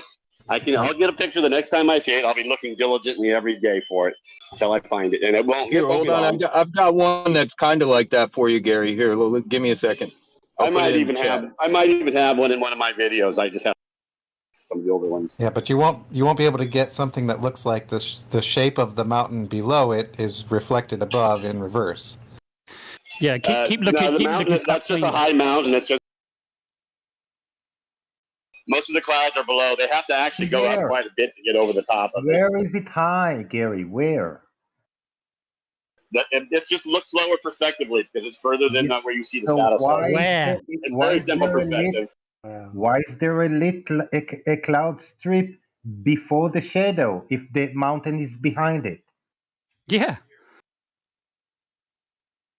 There's a clear gap between shadows. There's lit clouds going across the bottom of the shadow. Yeah, they should be there. Look at those lit clouds at the bottom of the shadow. How does that happen?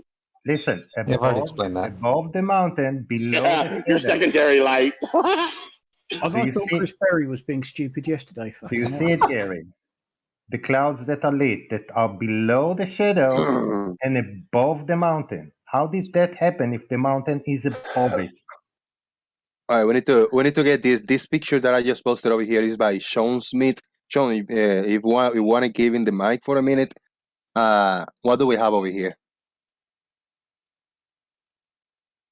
So this is where I saw the sunset driving home from work, and you can kind of see where all the brightness is. It kind of looks like the sun is down touching the earth, but in all reality, it's all behind all the clouds that are back there. That is at sunset down in Florida. Now, I'm not understanding the one fact that you said that we were looking through a cloud at a shadow on the top of the cloud, because that makes zero sense. Either in reality, in reality we don't see that, because when we look at a shadow, we're looking at the surface of something, and the shadow is on top of that surface. So could you go into explanation I didn't about say you were looking your through the cloud. presentation about You that? just can't see the light of the sun coming through the cloud because the mountain is between the sun and the cloud. It's causing a shadow over the top of the clouds. You're not looking through the clouds. It's just not lit because the mountain's between the sun and the cloud. But they are. Well, yeah, you're right. That means the sun is low in the clouds, right? No. It means the sun and the top of the sun, the sun and the top of the mountain is between the sun. The whole mountain's between the sun, including the top, which is going to shine that little narrow starting point, and it's going to become wider as it comes closer to you, because that's what perspective does. The sun is above the mountain. Gary, and its shadow over the mountain is lighting is putting a shadow on the top of the clouds. The sun is above the mountain. Hold on, Shaik. The sun is above the mountain. The cloud is above the mountain. So the cloud is above the mountain. The sun is above that cloud that is above the mountain. How are we going to have the shadow? I don't understand. The cloud is not above the mountain. That just looks that way because it's closer. It's perspective. Things close look higher than things further.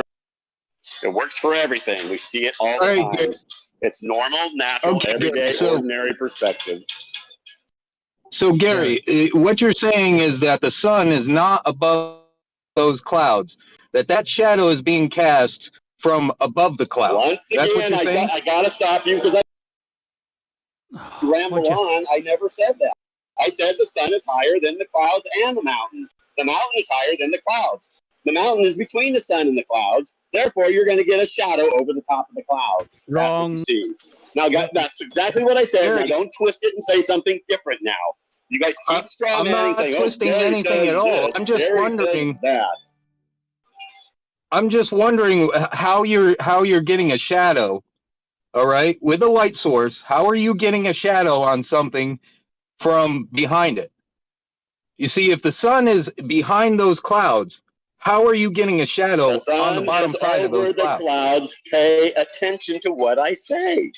You're totally I know. I just reiterated what you just said, and you're going against me. Go back and listen. Is the sun is higher than everything. The mountain is higher than the clouds. The mountain is between the sun and the clouds. Therefore, the shadow cast over the top of the clouds. Is that simple? Why we don't have a gap? Now I'm going to listen. I'm going to mute because I really got going. I'm getting behind.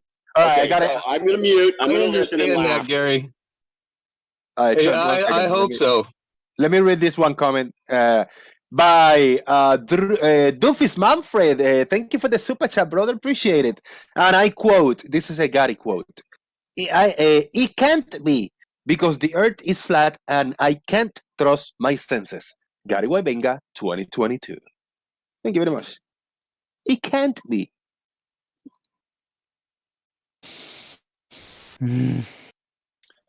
There's a gap. If the mountain was above this and then the sun was above some kind of a shadow, where in the fuck is this gap coming from? I mean, I just don't fucking get it. It's fucking weird explanation. Doesn't make any sense, does it? Yeah, I'm still scratching my head on the shadow being on top of the clouds and seeing through the clouds, because you don't see a shadow from the backside. What I want from Gary is if he can draw this situation for us and explain it, how this happens, how we see what we see in this picture. Simple diagram, don't need to be any Picasso. And then we got this is another image of the same mountain. Look, a bigger gap. I mean, it looks more super big. I mean, this is just impossible with Gary saying that this cloud lowered. So Gary saying that the tip of the mountain is above the clouds, and somehow the sun is making this effect of making it look like this. But it's impossible because there's a separation between the mountain and the cloud. There is no separation. It's just the mountain is further than where you see that point. Lower It's on because screen. of perspective. We're seeing it a This is bigger so separation, big gigantic separation. You can literally do examples of this all the time. I would Look like at to a see shadow. that. I would love to see you. Look at a shadow. But using this mechanism of one object, some kind of a sheet or a paper, something representing the cloud, and then you're doing the shadow and doing this gap with the sun above these clouds. See, this is no different. If that mountain was close, let's say you move the one closer, it's going to look higher than the one in the background, even though they're the same height. Yes, but It's the why same there is thing. a It's gap in the perspective. shadow? Things further look smaller. Why is there a gap in the shadow, Gary?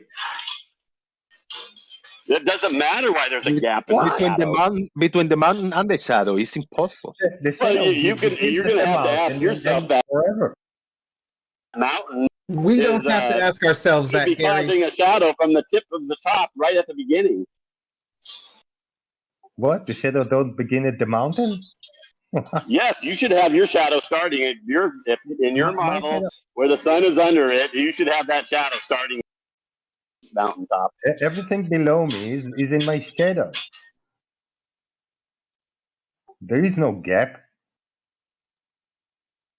All right, I got a representation of this is drawn by, this is made by somebody. Do you think this, when you get a time, look at this, Gary, and tell us if this makes sense to you? This is what you're explaining in visuals.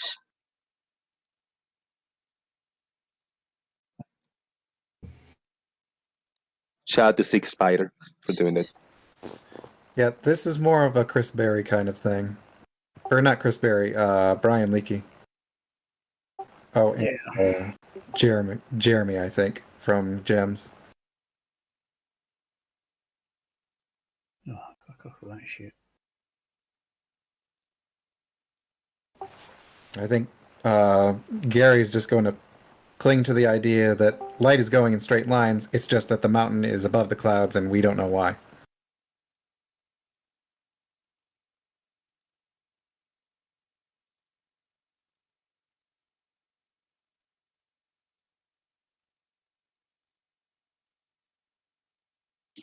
And I am getting close to my time to go and see the Batman. So I'm going to get out of here. We're going to do a round of final thoughts. It was a very fun, entertaining show today. It was mostly educational, the first part. I learned a lot. We, got to analyze and re-listen maybe I'll re-listen to this one. And then we got a little bit of a fire going on at the end right here. Let's get some final thoughts and get out of here. We will begin with Alk. What have you learned today, Alk? I wouldn't say learned, more affirmed for the umpteenth time that flat earthers don't understand any of the topics they want to discuss. Particularly perspective, which is so ironic because it's one of their favourite subjects. You get to encounter anybody in flat earth that genuinely understands it. The only person I can think of that ever demonstrated that they understood it properly was Heath Carmody. Oh, yes. And he was kind enough to put out a video correcting Oakley and his clown posse, demonstrating how it worked. Using Unreal Engine or something like that. But apart from that one exception, the people who talk most about perspective are the people who understand it the least. It's absolutely phenomenal. And I want to thank Gary for continuing the theme of demonstrating that geometry is just completely beyond flares. Anyway, cheers again, Jose. Thank you very much, Alke. I appreciate it. Let's get Big Blue over here, and hopefully he can give us some final thoughts on this one. Oh, Blue, are you here? All right, Chaik, what do you have, sir? Maybe the tip of the mountain is not connected. Maybe there is a gap there between the tip that the lights go through. I don't know. I hope Gary can explain it. Thank you. Thank you very much. Thank you very much. Komar, final thoughts?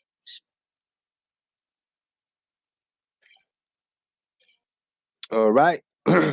Do Gary, man Gary. I don't know if you have ever seen Brendan Kevin at Dr. K, but I'm going to ask you the questions he asked. Who are you? Who are you? Where are you from? And what are you doing here? And what's your party trick? Yeah, I don't know anything about all that. I just wanted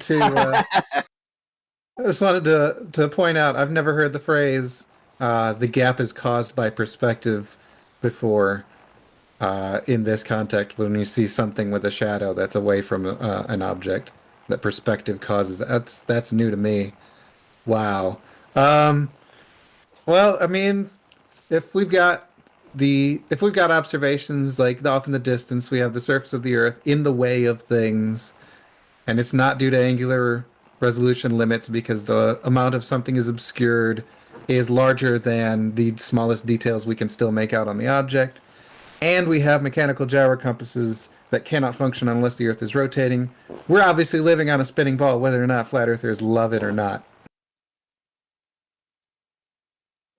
Thank you very much. I appreciate it. John Rapp says that the audience final thought is Gary is our top left try-hard flare atomic facepalm. Shout out to John Rapp. Thank you, the audience. Dr. Bob, whether you listen or not, if you're able to speak, do you want to give us some final thoughts, maybe a message for the audience?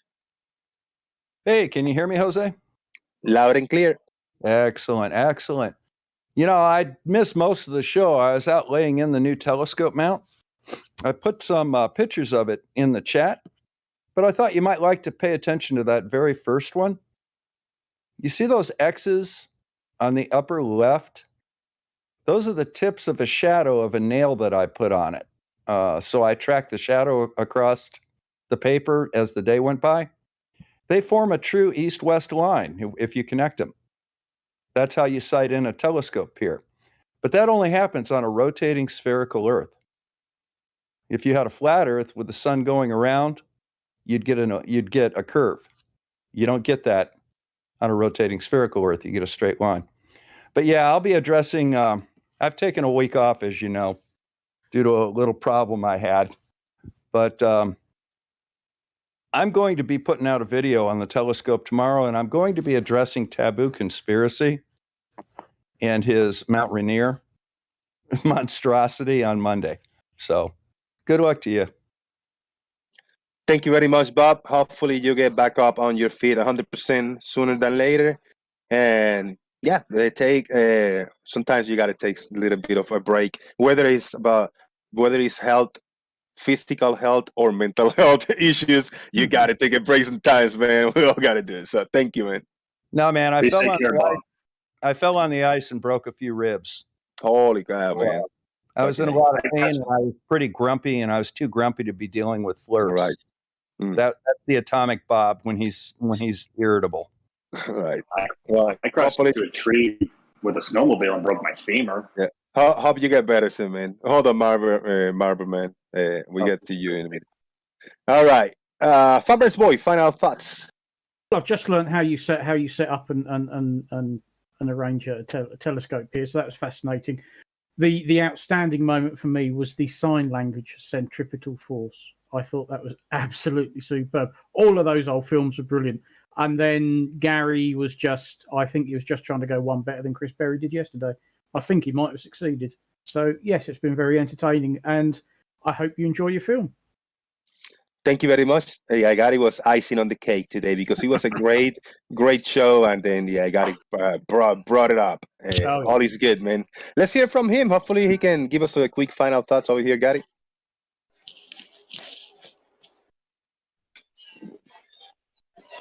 Yeah, the laugh. You guys claim you know perspective, and your misunderstanding of perspective makes you think that the other guys who do understand perspective don't. You guys got it all backwards.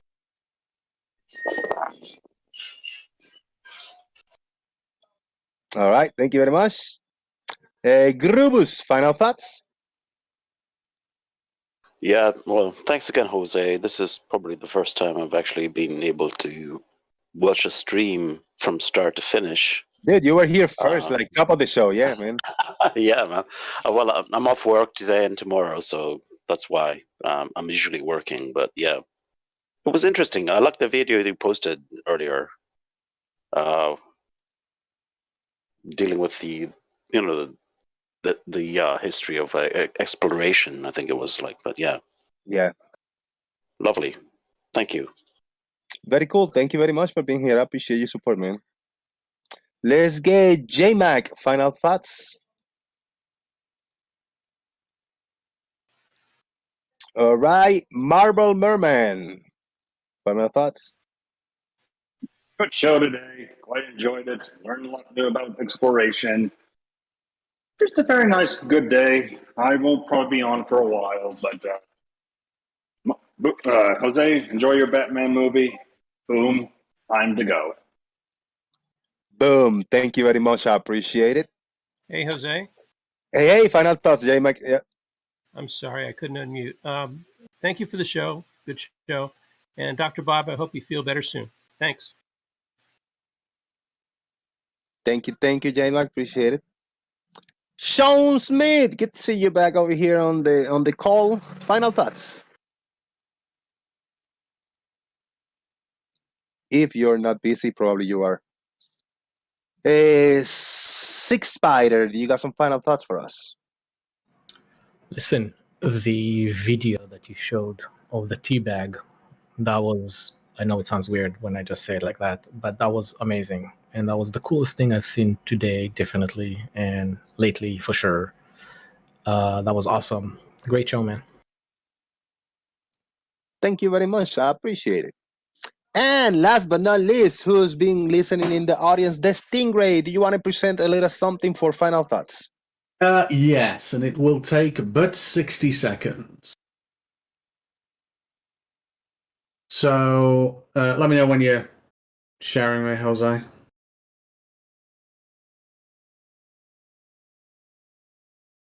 Yeah, you're up.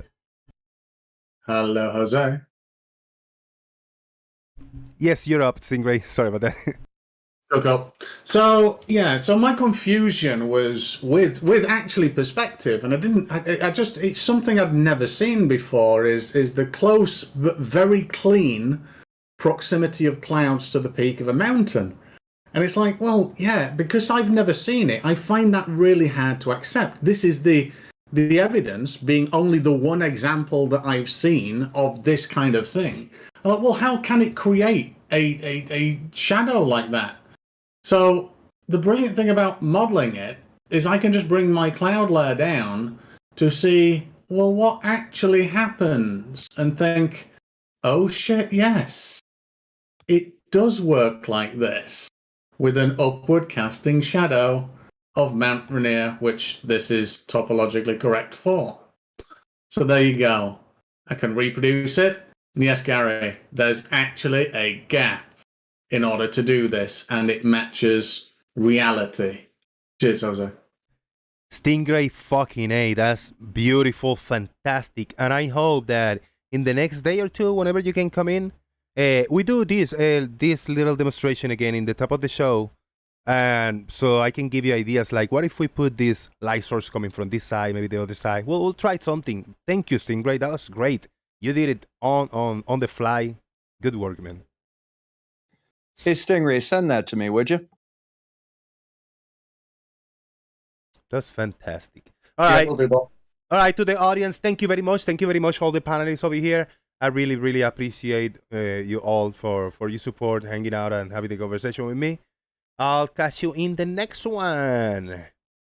Thank you very much, everybody. I really appreciate all the audience on YouTube.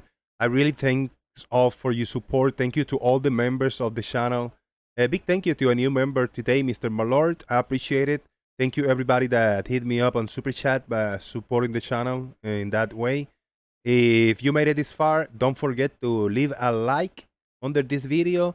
Share the show on social media, whatever you think is necessary. And keep in mind to do your own things, you know. Don't believe anything I say. Don't believe anything anybody say. Just educate. Get a little bit of education and learn from people that knows what they're talking about. I don't know shit. I've just listened and learn also. And I use my own discernment to try to figure out what's going on and accept what makes sense, what there's data and evidence for, and just reject what there's no data, no evidence for. And that's why we are where we are. Thank you very much, everybody. I appreciate your support. Jose JG asking one last question. Is there any evidence for the flat earth? Boom.